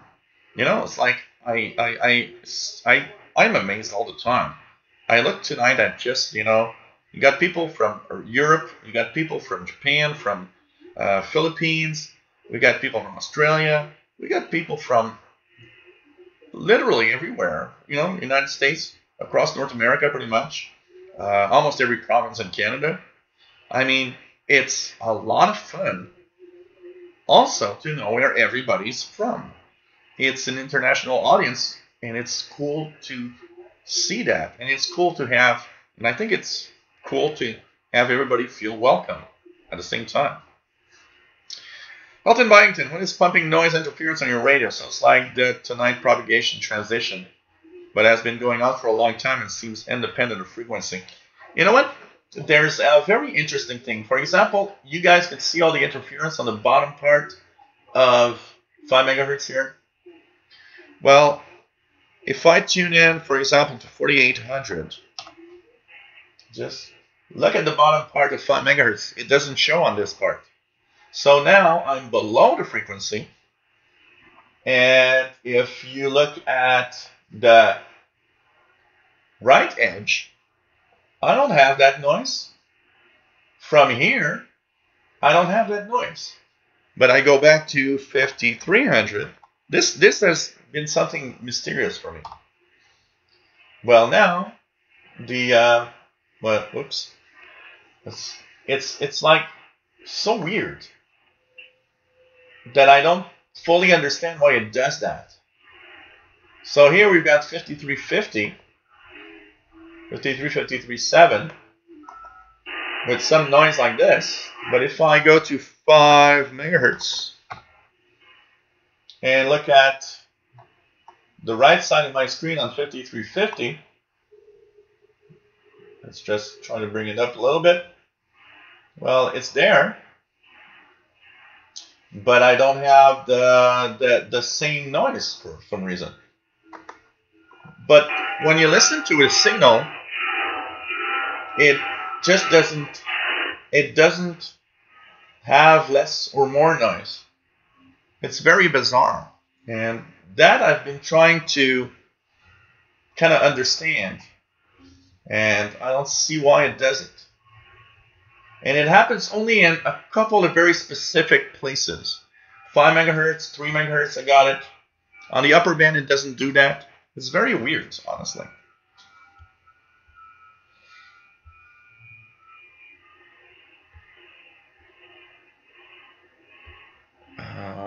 So PLF Radio, take care. See you tomorrow. You have VHF UHF show, absolutely. Richard says buzzer, not hearing the buzzer very well on 4625. I'm going to try it just for trying it out. But, I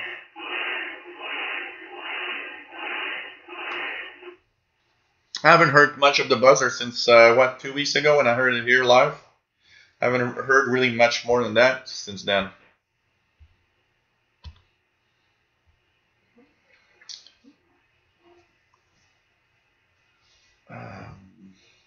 What else do we have? Risk Pro 240. Hello, 4 Master. Nice to have you here.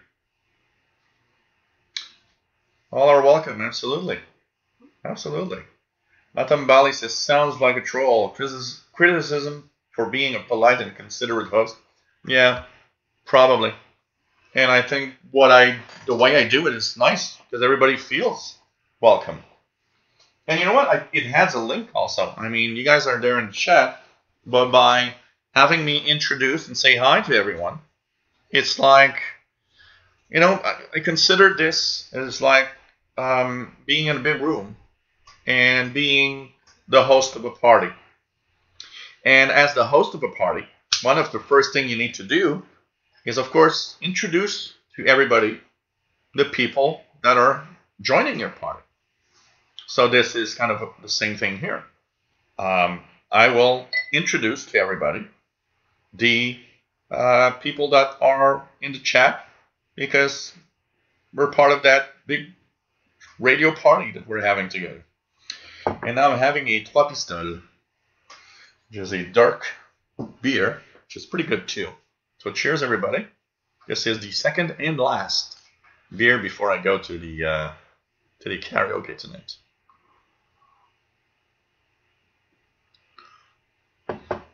So, Tony Perron, I think you're doing the show the right way. I think also.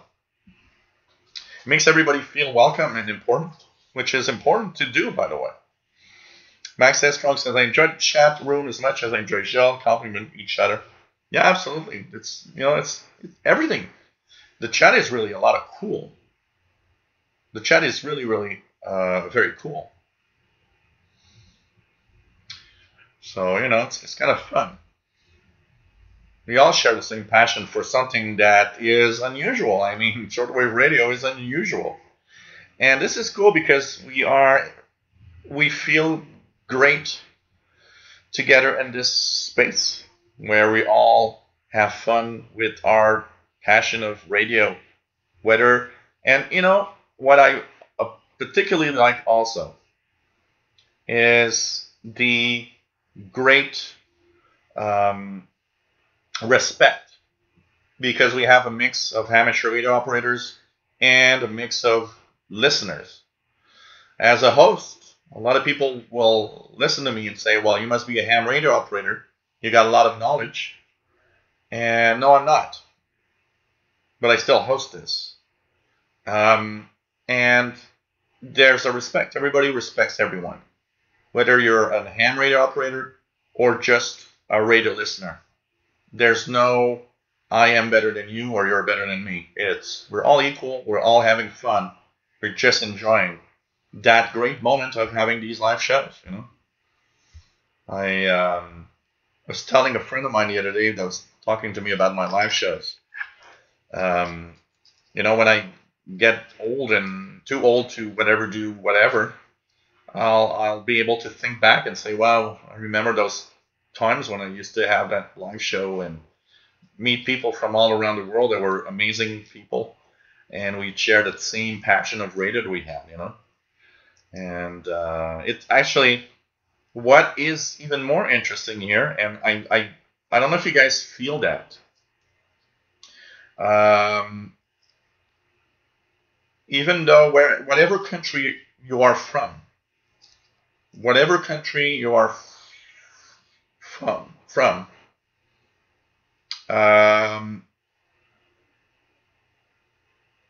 we all feel welcome in the same. There's no difference. There's no border. It doesn't matter where you are from. It's not important. It's fun to know where you are from, but we're all the same, and we're all here to have fun.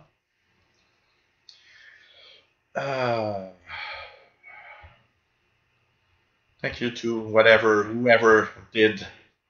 Okay, Max has fun. Thanks. I was about to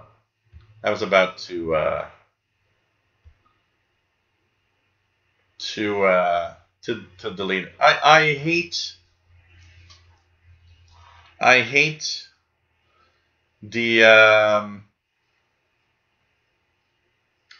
anybody that just comes in and says, hey, you want to, no, I got today, it was I was looking at some of the comments, because you got to clean your comments, and there was this guy that's like, hey, sub to me and I'll sub to you. The hell with it. I never ask anybody to sub. I've never bothered anyone for a subscription to my channel. Okay? Just do content and let whatever happen. And that's it.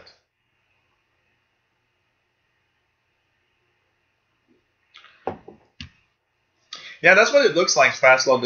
That's the impression I have also. Less sensitivity at the end of the sample bandwidth. But at the same time, it's not everywhere. And it's not the same. And if I tune that signal at the end, the other end where there's less visible noise, I still hear it and hear it as well. It's very bizarre. It's very bizarre. And only in specific areas, not everywhere, does it do that. It's very weird. Probably some kind of way that the ephedry works or something, and probably has some flaws in some of the spectrum somewhere. Robert Prosper had 6 inches of snow yesterday in New York City, unexpected, which reminded me of an admonition I once read not to use an indoor antenna during a heavy snowfall. Something about static charge buildup. An outdoor antenna, sorry. You know what, Robert Prosper? Okay, when you put up an outdoor antenna, there are several things that will, yes, possibly have static charge buildup. One of them is just the wind. Okay, let's face it. Your antenna's outside, the wind is blowing on it. On a very dry day, windy day, technically some charge could build up. It could technically happen with snow falling. But one of the things you got to remember is static charge on snow, for example, doesn't happen very often because often the ambient humidity is much higher. That's why it's snowing. So it doesn't, there's too much humidity for a buildup. And I don't, the only, and maybe somebody could correct me, maybe somebody has an example. The only receiver, I would say, damage that I've seen with an outdoor antenna in general was mostly due to the fact that there was a lightning strike close by. I can't say I've seen anybody tell me that his radio went berserk because of static charge, because of wind or something. So I don't know. I really don't know.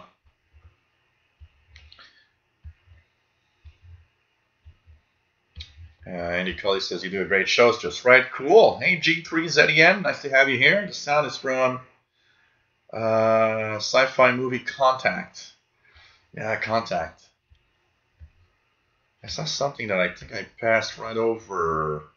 Vancouver Island DXer. Does your SDR get the U.S. Navy digital signal from NML North Dakota on 24.8? I probably don't, because I've got on 24 kilohertz.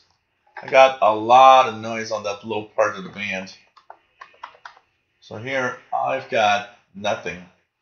And I've got these really big bumps in noise here.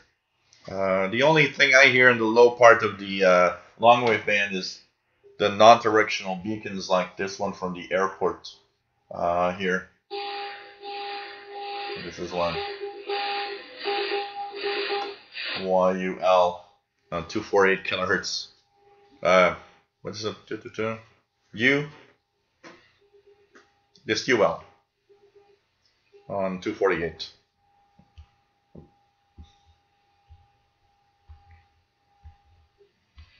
Yeah, like David Norton says.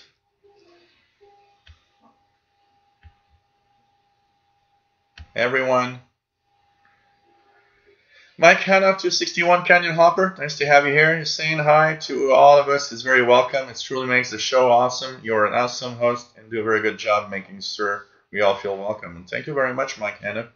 And that's the important thing here. Everybody needs to feel welcome. That's why I always say, if you're in the chat, and I'm sometimes far back in the chat, so it could take several minutes before I mention your name. Sometimes you got to be patient. But one thing I want to make sure is that I've said hi to everybody. And I always say, if after 20 minutes or half an hour you've noticed I haven't said hi, well, I might have jumped over. Sometimes I'm going a little faster because I know I'm far in the chat. So, But I want everybody to feel welcome here. Take care, DexFire74. Have a great night in Germany. Robert Prosper says, what if the crazy are right and some of these weird shortwave sounds are due to invading aliens communicating with each other? Who knows? That'd be nice. Maybe we should investigate. We will have the the X-Files of Shortwave. That'd be nice. I should start a series, the X-Files of Shortwave, and use all this weird sounds we hear on shortwave and do some kind of shortwave radio sitcom. That could be fun.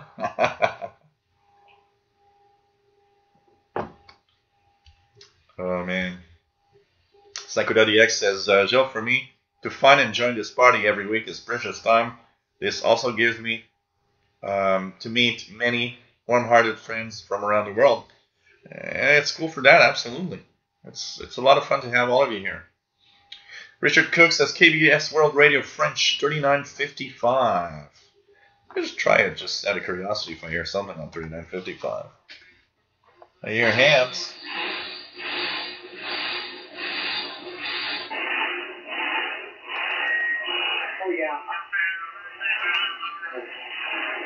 I hear hams on 3958 lower sideband.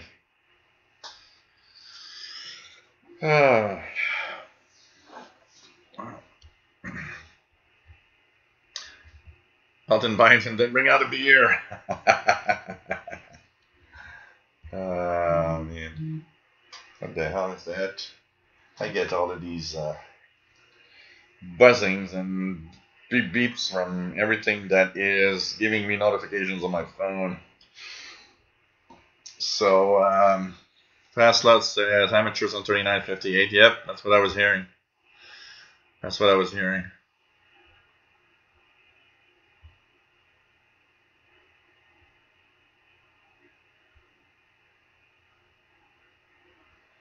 Brett Wayne says 3955. I hear something very weak. It is possible it's making here, absolutely. Pianist says that's your last beer of the show. Me too. That's my last wine bottle of last bottle of wine for the show.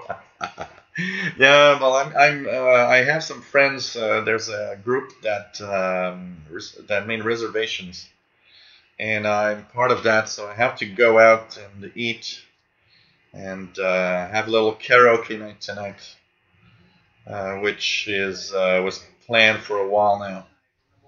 So I'm going to have tonight, sing a few songs, have some food, and a couple of more beers. So I don't want to overdose on beer because I'll get there already drunk. I did that once. My nephew Gabriel was there, and I had done I think it was a 4-hour show here, and I think I had like 9% beers that I had drank during the show. And when I got there, I was already kind of drunk. So it didn't end up well. That's all I gotta say. No, it wasn't too bad, but you know. Oh man. David Arden says I'm a shortwave listener as well as an amateur operator. Started medium wave DXer as a medium wave DXer without knowing it was a hobby. I'm just a fan of radio. And we don't. Honestly, we don't think it's a hobby, first of all. I mean, the first time I listened to shortwave and to radio, I mean, I was alone. I knew nobody else that would do that. So I did it, and I enjoyed it, but somehow it felt kind of weird. And actually, I would not even talk about it in school or anything because I thought I was just a weirdo doing radio listening or whatever. Not thinking that, well, maybe somebody else is doing the same thing that you are. And just not talking about it at all for a long time. Until I started really being very interested in it and learning that there are clubs. And I would say what was an eye-opener was when I started with my DX100, there are two things that helped me out. Learning that, oh, this is a hobby that a lot of people do. There was the DX100, realistic DX100 manual that kind of was very well done, explaining what it was all about. And that, well, people ask for QSL cards, and there's radio clubs, and there's, oh, okay. And the second was the first time that I started hearing mailback programs on shortwave, understanding that there were other people listening to the same signals, but also listening to people talk about how they joined a radio club and were happy, and it was like, oh. And around 84, 5, let's say 84, that's when I joined my first club, which was at the time the Club en Côte du Québec. The COCQ, the Club en Côte du Québec, was a Quebec francophone radio club, radio listening club. And I was part of the club and of other people that are interested in stuff about radio. And a little later, maybe, I don't remember which year, but I would say late 80s, early 90s, that's when I subbed for the first time, joined the Canadian International DX Club, the CIDX. I would say CIDX I joined maybe the first time ever, somewhere around early 1990s. 91, something like that. And was on that club, and I was an off and on guy. I was part of clubs like CIDX. For now, CIDX is my club that I will always be, as long as it exists, I'll be there. But for many years, I would say I was an on and off club guy for radio. So I would be in CIDX, COCQ, and pay my dues. And back then it was hard, like a paper bulletin that you would get in your mail. On the Clément Côte du Québec, COCQ, I actually was for a while the editor of the logging column. Everybody would send in their logs every month, and I would compile it on my 286 machine in DOS. I'm trying to remember what word processor I was using, some kind of weird word processor, and compiling it, printing it out, sending it in, so that it would be printed out in the bulletin. It was a lot of work, actually. It's not like today. Today, it's still a lot of work. I mean, I'm sure if I ask Sheldon, he's going to tell you it's a lot of work to just put it together. And there's a lot of work behind it, that's for sure. But I would say that there's probably more work back then than there is today in certain aspects. Like Sheldon had talked to me about it too, is the aspect of not having to go to the printers and everything to have the paper bulletins out and all of that does make a big change in the way all things are handled. But for a long time, the first year of radio listening, I was a weird guy at home listening to these weird signals and not talking about it much because in my own circle of my own family, I mean, my brother would come out and say, "Oh, you're listening to the weird noises again." I mean, that's a start. You feel like talking to it with your friends when your brother tells you that, And that's where you see that there's a passion in there that is very unique to some of us. Why is it, that I got hooked to tuning around this thing and listening to signals, and it's just, wow, amazing.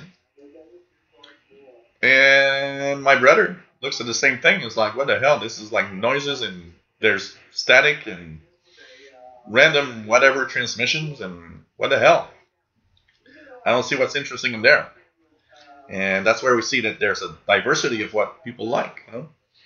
I do also understand one thing, though.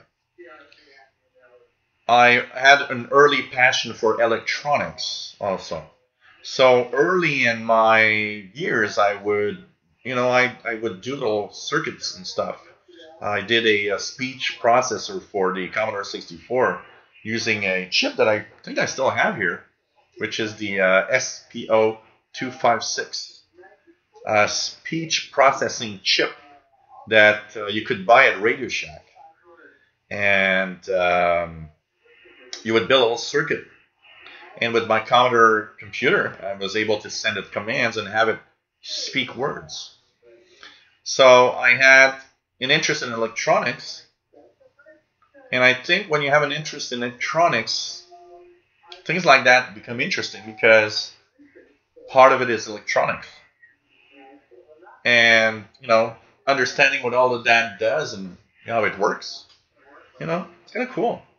Trevor Film Shortwave, nice to have you here. Yes, sub beggars, I hate those. I get them all the time. Oh, sub to me, I'll sub to you. Shut up. I'm not going to do that.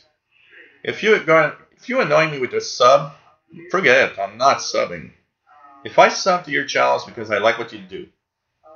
When I do a review of a radio channel, I'll sub. Cool. If I find interesting channels of stuff that I like, I will sub. But it's a natural thing. I sub because I stumbled upon your channel, I like what you do, and I will subscribe. But I've never asked for a subscription to anyone ever since I started YouTube. I hate people who do that, and I will not start doing it myself.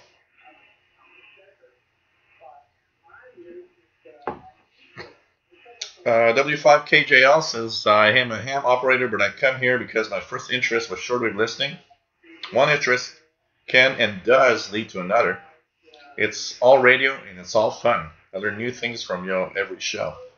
You know, that's also something that's interesting here when you think about it. I don't know how many amateur radio operators that are licensed and came here and said, wow, I learned stuff on your show. And they are licensed amateurs.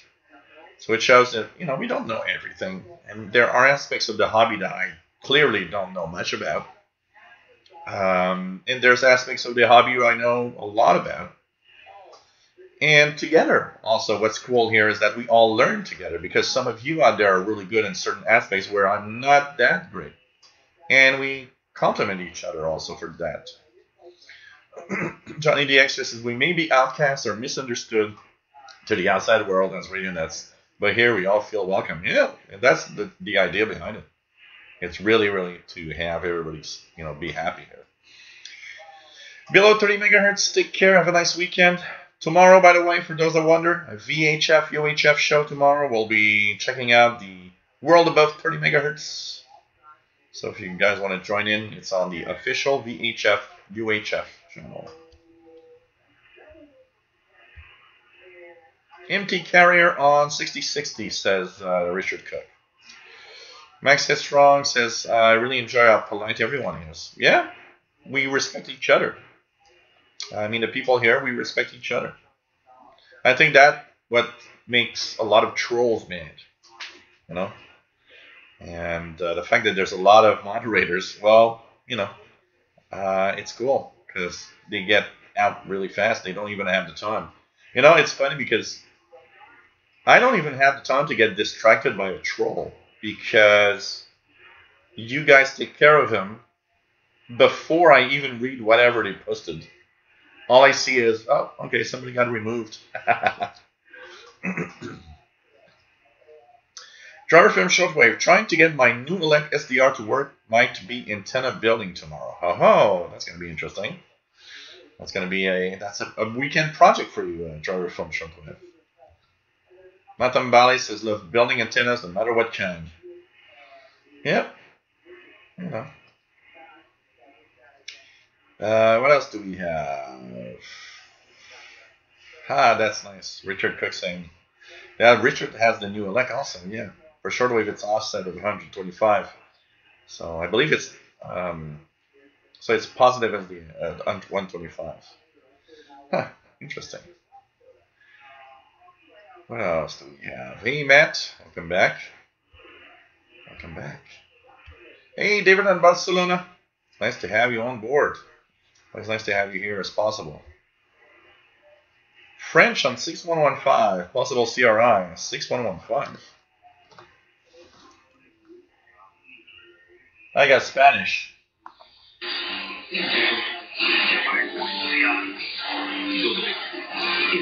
Are you sure it's not Spanish, Richard?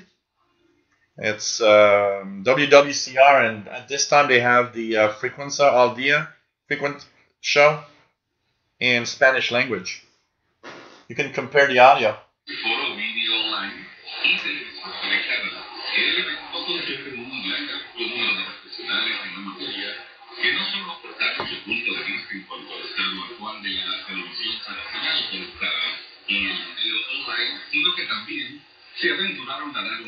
So this is Frecuencia al Dia.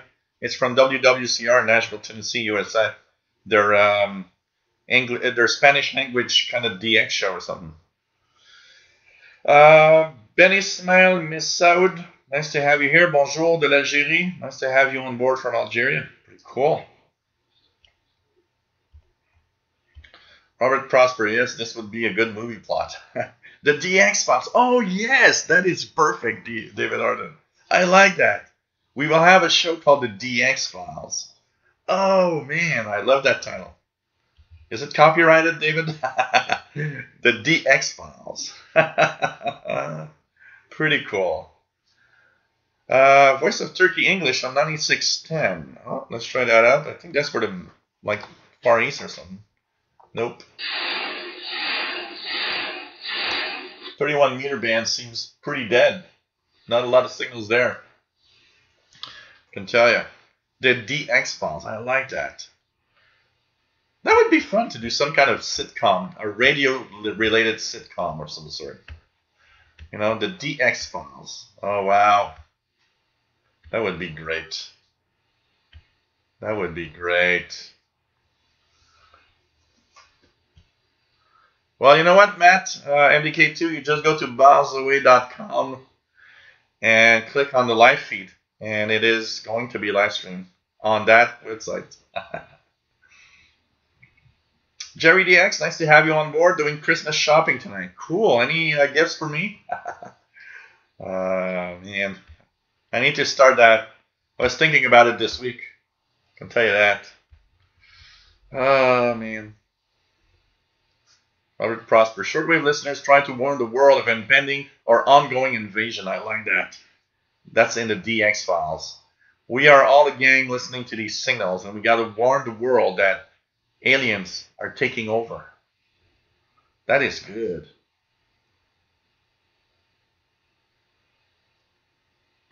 Keeping the Shortwave sitcom. If it involves ham radio, it could be in a high comedy. Man. Shortwave listeners unite to warn the world of QRM and Brother Staircase. Oh, man.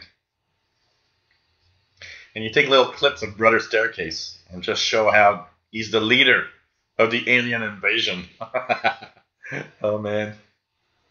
Oh, God. Robert Prosper. The only instance I know of ham radio playing a role on a TV show was an episode of The Monsters. Oh, really? The only ham radio related big moment that that comes to mind is in the movie Contact.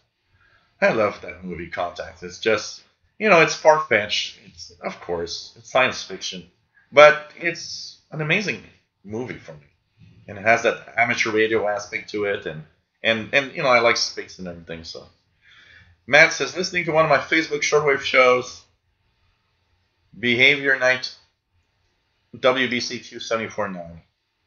Behavior Night. I like the name.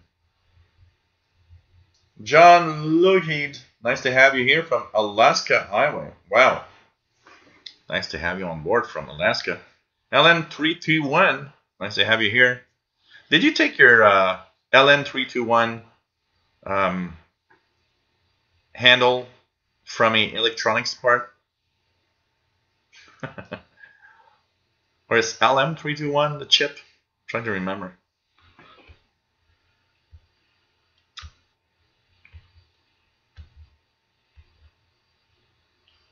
Vianney says, that's good. Enjoy this live. The only one we have. Yeah, absolutely. Absolutely. Matam Bali. After a few Hellbound Blondes, a little karaoke might be a lot of fun. Cool, David. Thanks for sharing the show. Take care, Sean Fahey. It was nice to have you here. Pretty cool to have everybody on board.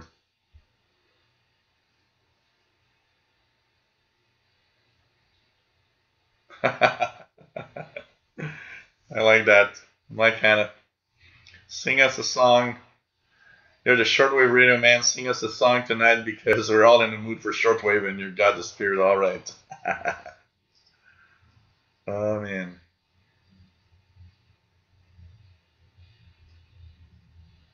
Oh, Vianney, it would be a lot of fun for you to be here. Honestly, there would be teleportation and be cool. We could meet up for a beer, karaoke, and have a lot of fun. We got to meet up someday, Vianney. Absolutely. That would be a lot of fun. Man. Which I'd like to meet up. I'd like to meet each and every single one of you. Just to, you know, there's nothing like meeting in person. I would see where you guys live, you know, your life. We all have a specific and a very unique life, you know. It's kind of cool. I know I have a very unusual life, you know. When I start talking to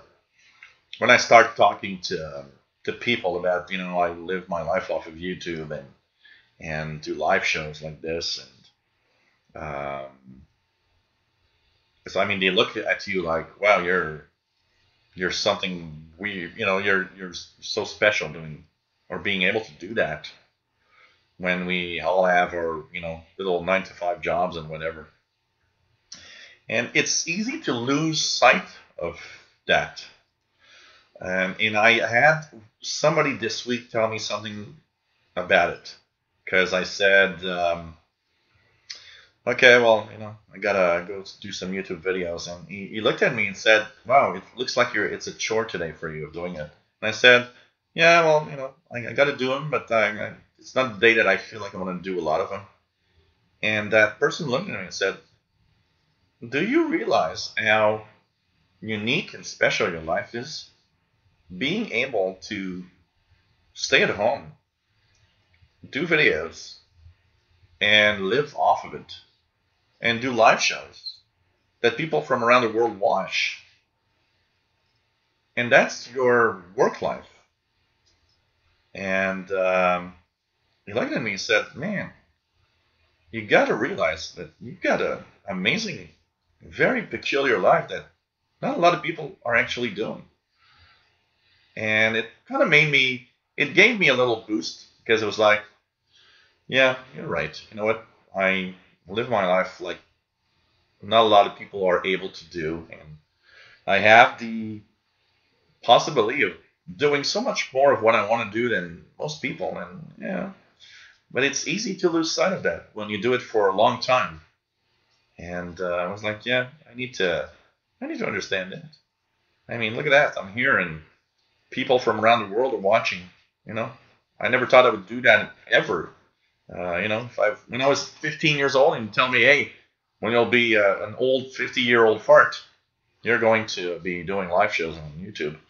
A thing called YouTube on a thing called the internet. And I was said, yeah, right. Come on, and live off of it. That's also the other thing. Man. Robert Prosper says, consumer electronics gear used to come with far better documentation. Oh, yeah, absolutely. Absolutely. That realistic.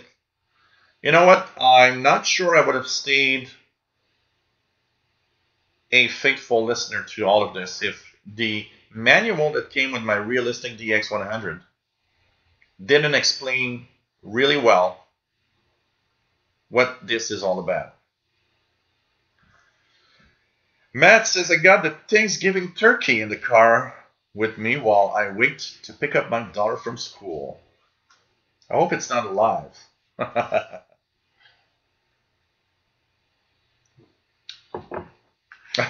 Nathan Bally is the turkey conscious.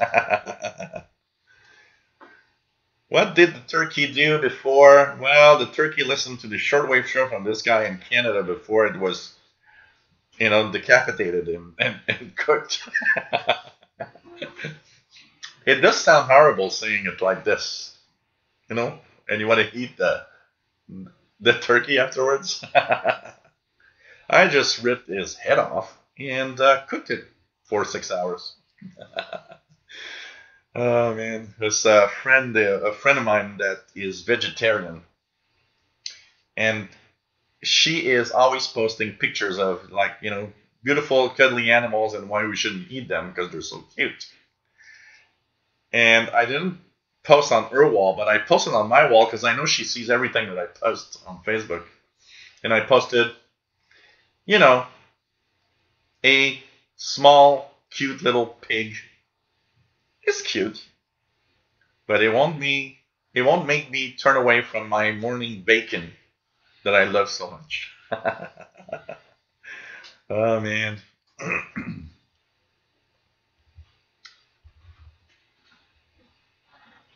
An awkward moment with the turkey. we are. Hey, good night, F4IDL, France. Always nice to have you here. So, you guys in the US have a wonderful Thanksgiving. It's next week, right? I think it's next week. And here it was in October that we had ours. 5 minutes, I guess. Maybe it's too late, but I'll just check out anyways. 7459, Richard, in case I hear something.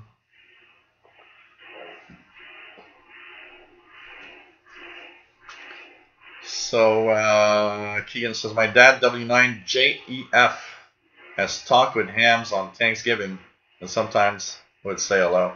Cool. Jao Sombra New House, nice to have you here. A Thanksgiving pet. Oh man. B says your portable reviews are the making of your channel and won't be bettered. Thank you, my friend. I need to buy more. I need to buy a few more. I'd like to have a XH Data D808 to review. I need to check that for sure. Vianney says we are 101 viewers, not on the show. Can you imagine if we was all together with all the radio equipment we have? Man, that would be, we would need a big space because, you know, some of us have a lot of radios. That would be, or now on the show, yeah, that would be fun. That would be amazing. So let's go here. Mark Cope hearing 12040 might be Guam. Huh, that's interesting. 12040. Am I hearing anything here? I don't know. I don't know. What else do we have? Let me go down. I think I'm far in the chat.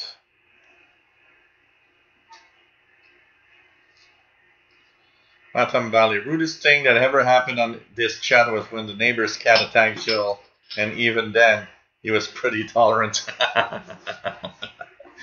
Enoch Devdal, nice to have you on board, my friend.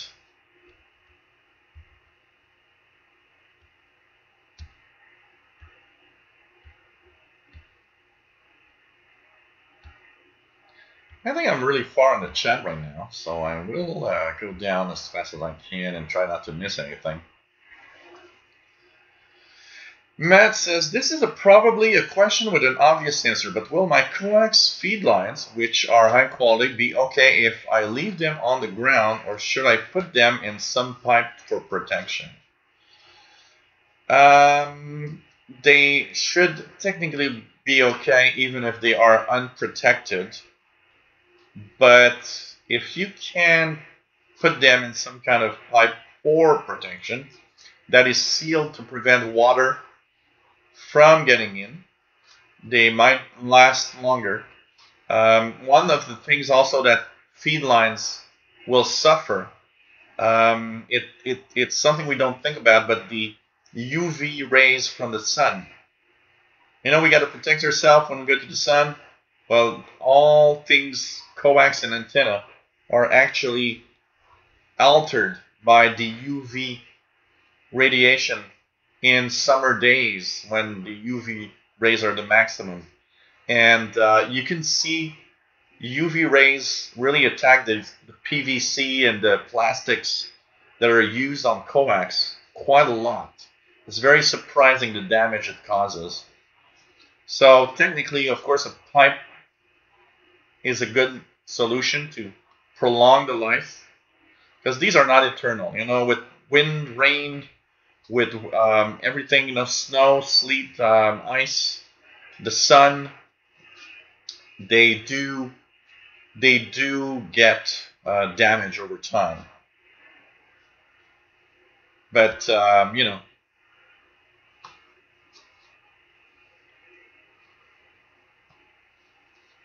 it depends.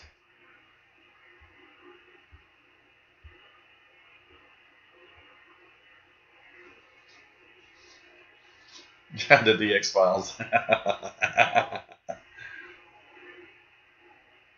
So yes, Bobby, I'm going tonight to the karaoke. Absolutely, I'll be there. Let Tim Robinson know he's gonna be able to post. I'll send Tim Robinson a private message. Let him know when I'm there. I can let you know also, Bobby, if you want. Matam Bali says, I thought mine did, but I think the coax was beef flavored, just like one wire antenna was nut flavored because the squirrels kept chewing them. Yeah, that is another problem. Absolutely. Absolutely. DX files. I like that.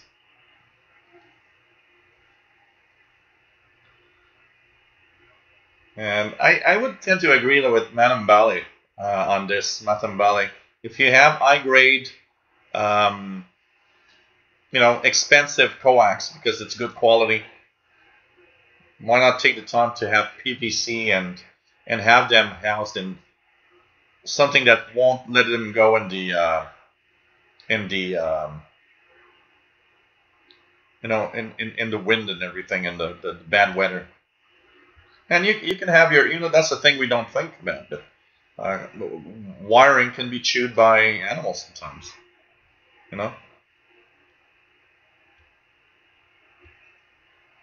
Sleepover at Jill. Yeah, sure. Let's all bring a radio and do a sleepover. Who cares? We'll just, I might get drunk at some point if I drink a lot of beer, though.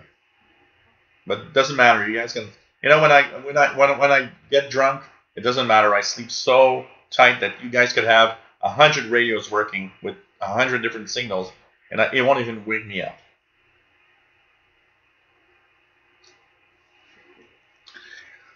Brian, Iowa, nice to have you here. An outdoor DX picnic. Oh, that'd be fun.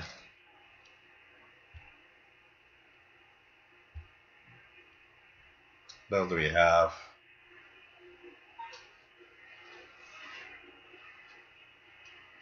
Yeah, it is tricky. Absolutely. Yes, David Norton. Bring the hot chocolate. I'll have the marshmallows if you want for the hot chocolate. No problem. Matthew Valley says, a few cats were taken here by coyotes. There are many bunnies now that I think the cats are a second choice. We have the same problem here. There has been some, it's not coyotes. What are they? They are, I'm trying to find the English name for it. Venal. Or, anyways, the same type of beast. I've been in some parts of Montreal killing cats and small dogs, actually. Richard Cook's not hearing.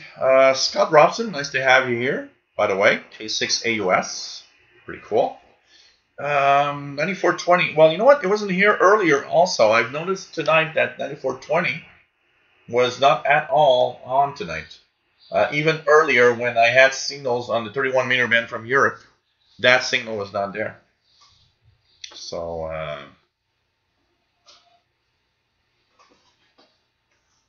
Yanni says, bacon and me equals we are friends. Oh, man. Take care, Sakura DX, and have a nice day.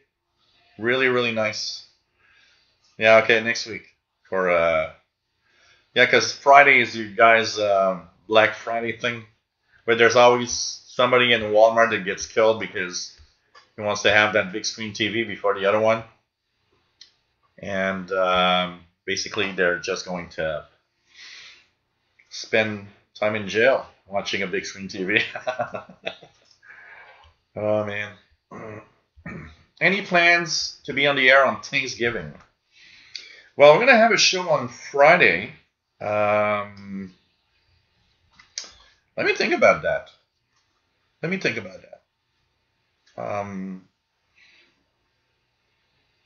I'll see what I can do. I'm not sure yet, but let me think about that. I haven't thought about it at all. At least we'll be on, on Friday, the November 23rd. So we'll be there the day after Thanksgiving. But we'll see. Let me think about that. So Thanksgiving is on Thursday. That could be an interesting moment. We don't usually do Thursday shows.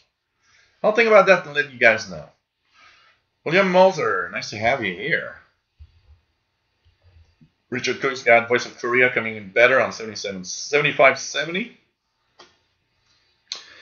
Mark Cope, yes, Paul does go out in the snow, and it's funny because you see all the little paws in the snow everywhere. So I can see where he goes because I see all the little cat paws everywhere. But he doesn't stay out that long. He starts by touching the snow and looking at me like, what the hell is that? And then I just tell him, well, you gotta live with it because I ain't God. I can't just say, hey, no snow and it's out. You gotta live with it for the winter. Oh man, but he does. Yeah, UV rays from the sun are pretty surprising, I have to say, for degrading wires and feed lines.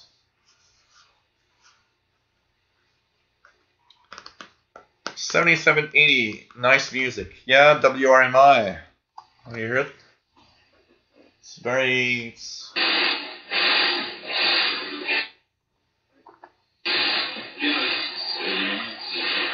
I hear it. It's not very strong. It's in the noise here, pretty much. Walkabout 39, nice to have you here.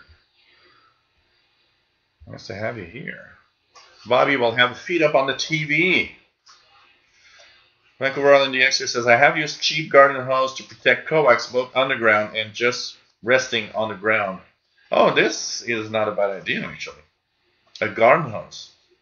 That will give you some protection. And it will protect the UV rays. That's an interesting idea. A garden hose. It's a cheap way, and it's very flexible, too. It's a cheap and very flexible way of protecting a coax. That's a good tip, Vancouver Island DXer, actually.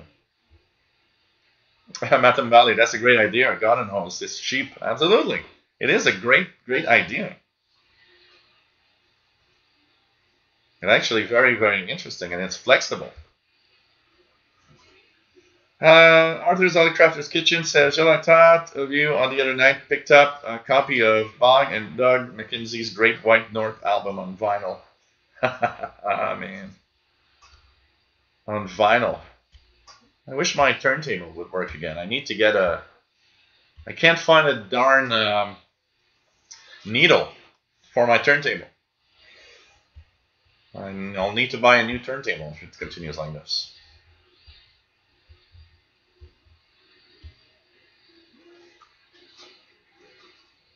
No problem, Security X. Take care and hope to see you soon. Okay, Bobby, no problem. Okay. Oh, yeah, that's true. Brian Penny, thanks for reminding us about this. But on Thanksgiving Eve and Thanksgiving Day, there should be some pirate activity. Absolutely. That's one of the times when there's a lot of pirates going on. So thanks for the heads up, Brian. We're going to check that out, guys. Madame Valley says, cats are always looking for the door into summer.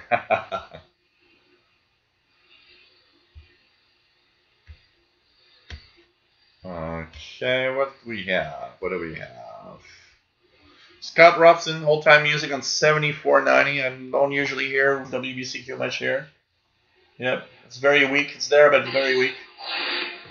7490 kind of jumps over me. It's Monticello, Maine is so close to Montreal. Ray Lyle, nice to have you on board from Southern Illinois. Pretty cool.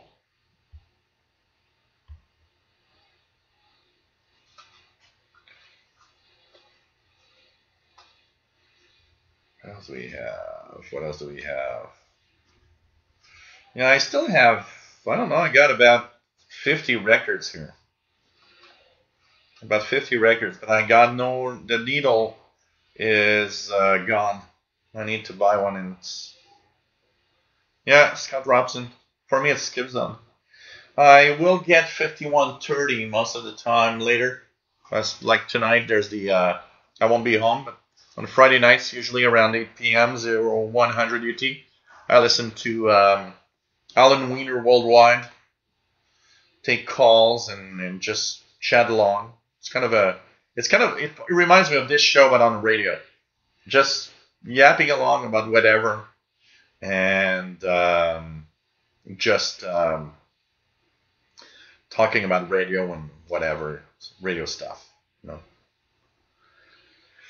You don't need to be embarrassed or out of crafter's kitchen. The only problem is when with 4,000 records, it's when you move that you understand, okay, I got too many records. Although, the biggest comment I had when I moved here, my brother helped me move here, and my brother told me, not another box of radios? Are you kidding? How many radios do you have? That was the comment when I moved here.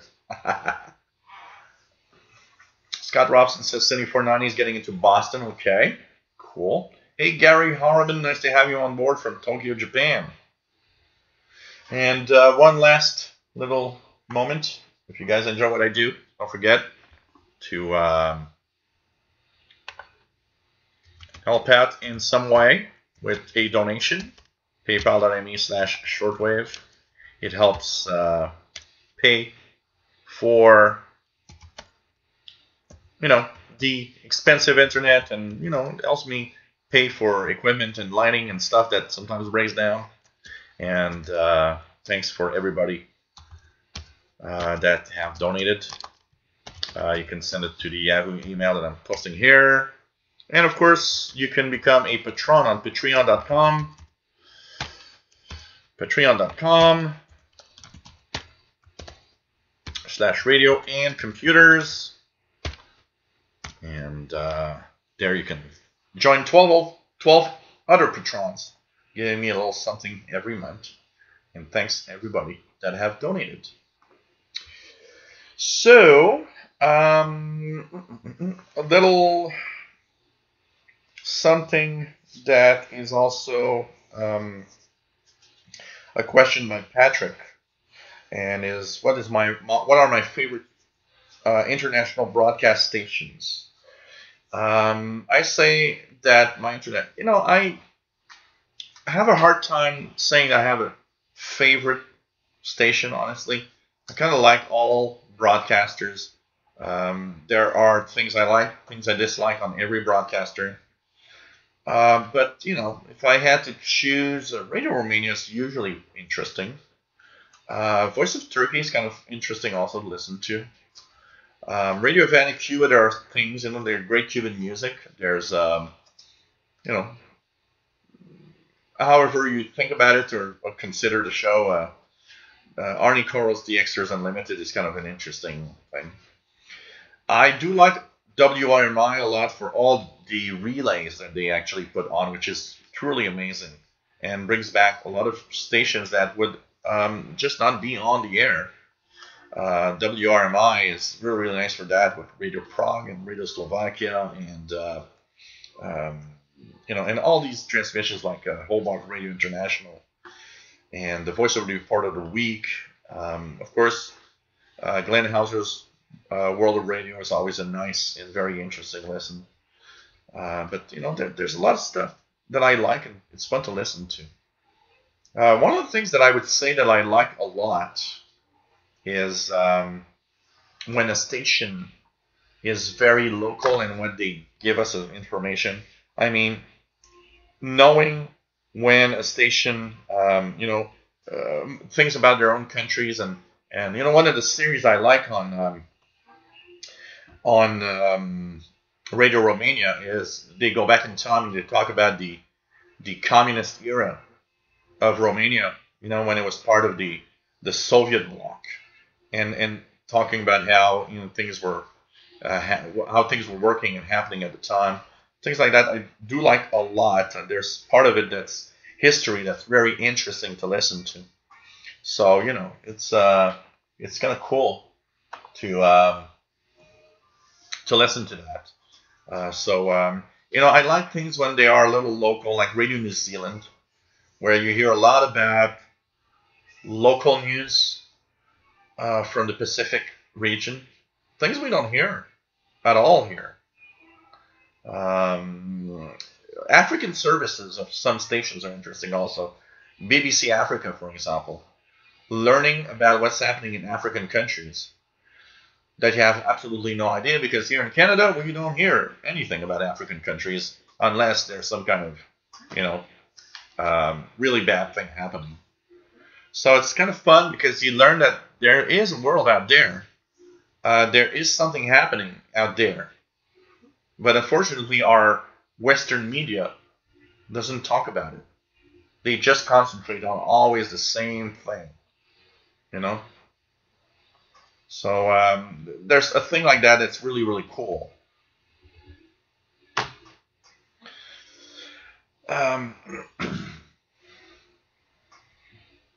Arthur's All the Crafter's Kitchen says, I gave my back years of exercise bringing my SX42 home from restoration. 20 radios here in county. Cool. And you got big radios. That's for sure.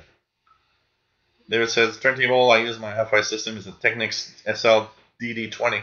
Pretty nice, mid-range model. Yeah, the cartridge, I haven't been able to find a cartridge for mine.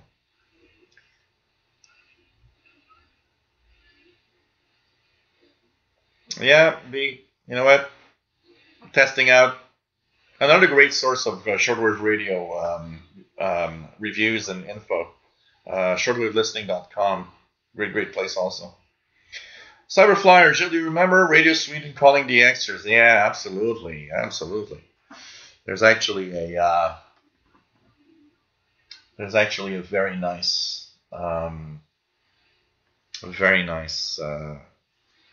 moment here. I'm just gonna put this down here, and you guys gonna have a little idea of what it sounded like back then.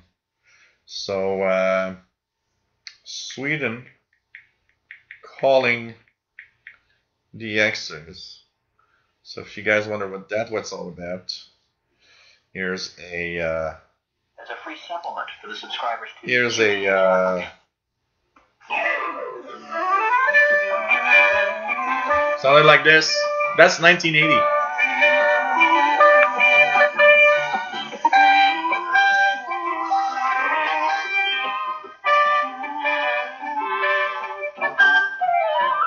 Welcome to edition number 1575 of Sweden Calling DXers. And today's program was compiled with help of 65 contributors. And this week we'll start off with some publications. First of all, Mickey Vassella has just published the third issue of External Services of African Stations. That's issued on a regular basis each March, May, September, and November as a free supplement for the subscribers to QTH Africa, which comes out every 10 days. External Services of Africa. Okay, I'm not nostalgic now. It reminds me of my listening in the 80s. No, that should not bullfucking it's somebody else's recording. That should not technically affect my monetization at all. But there's so many things there that's just wow. Just wow. Oh man, I can tell you. Look at that, you guys. Before I go, another one that brings me a lot of memories. Here's so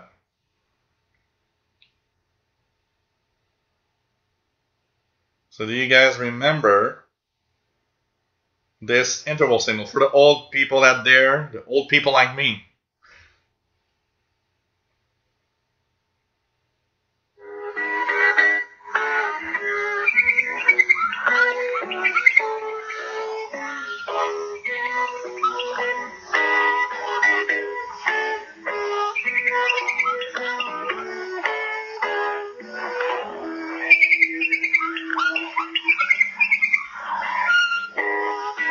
I listened to that station so many times in the 80s.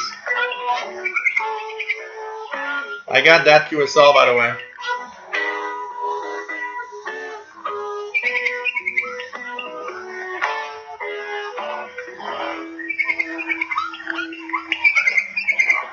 This is Radio RSA, the voice of South Africa from Johannesburg. That was the opening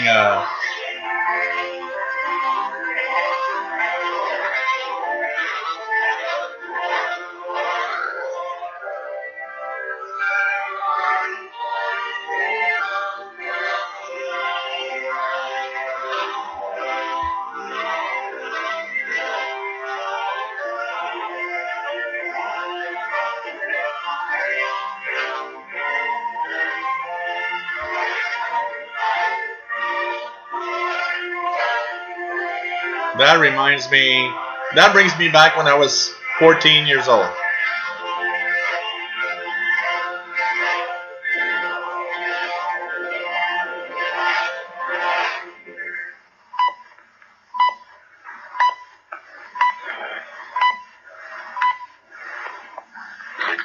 Greenwich Mean Time, 8 a.m. South African time.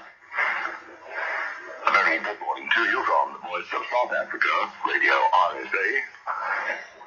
Calling West Africa on 25,790 kHz in the 11-meter band, 21,535 kHz in the 13-meter band, and 17,780. You guys remember that frequency that you just said at the first moment? 11 meters, 25,790.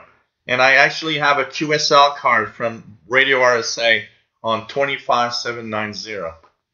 Good night, how Jao somebody new house. Long time ago.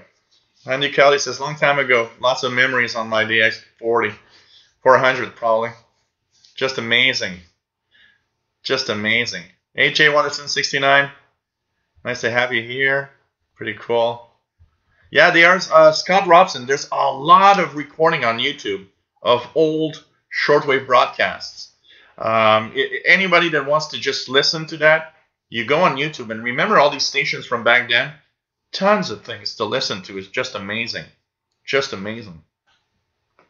David says, Jill, I love the snippets of old-time shortwave you play. I feel almost bad for not having been alive back then. Discovered this wonderful world of radio too late, I think. You know what? I'm going to rephrase what you just said. You haven't discovered it too late. You discovered it at a different time with different stations. I could say the same thing that maybe I've missed in the 70s some stations that weren't in the 80s. And I'm glad to have that. But in another way, you're younger than me. So be happy, okay? You get older really fast, so it's all right. But there's a lot of stuff like this that's just amazing. Which one did I hear the other day? There's the old broadcast from here. There's an old broadcast from Radio Moscow in 1981. From 1981. So this is a look at all. Okay, listen to all the meter band frequencies that Radio Moscow is using in 1980. The 31-meter band is now available. Radio Moscow can be found on 17 frequencies. 17. 13, 16, 19, 25, 31, 41, 49, and 500 meters. There's 16 frequencies on 13, 16, 19, 25, 31, 41, 49, and 500 meters.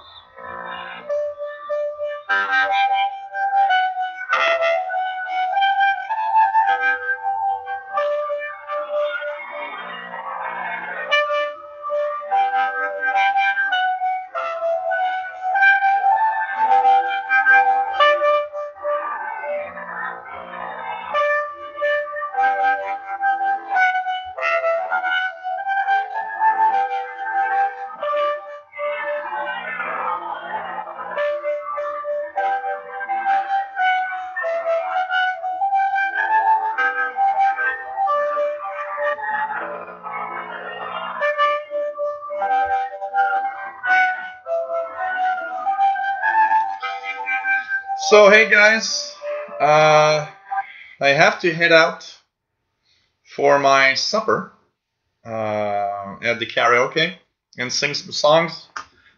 People were meeting up half an hour ago and said I will be a little late because of the live show, and I don't want to be too late. I want to thank everybody for being here today. I'm going to leave you guys with a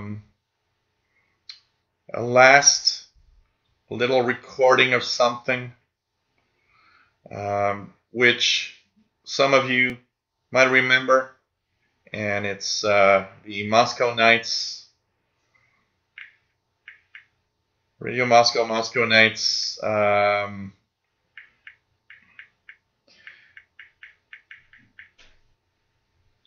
interval thing that they just played back then. I want to thank everybody for being here. And basically, thanks everybody. And it's always fun to have you on board. Stay safe, my friend. Thanks for being here. You guys are great fans as usual. And we are going, of course, to be here tomorrow. VHF UHF, so it's not on this channel. It's on the other channel. So if you are interested in what's happening above 30 megahertz, hey there, Gotti 84121, Terry Cook. Stay safe, my friends. And I'm leaving you with Moscow Nights. So take care. Some of you will have fond memories as we fade out. Take care.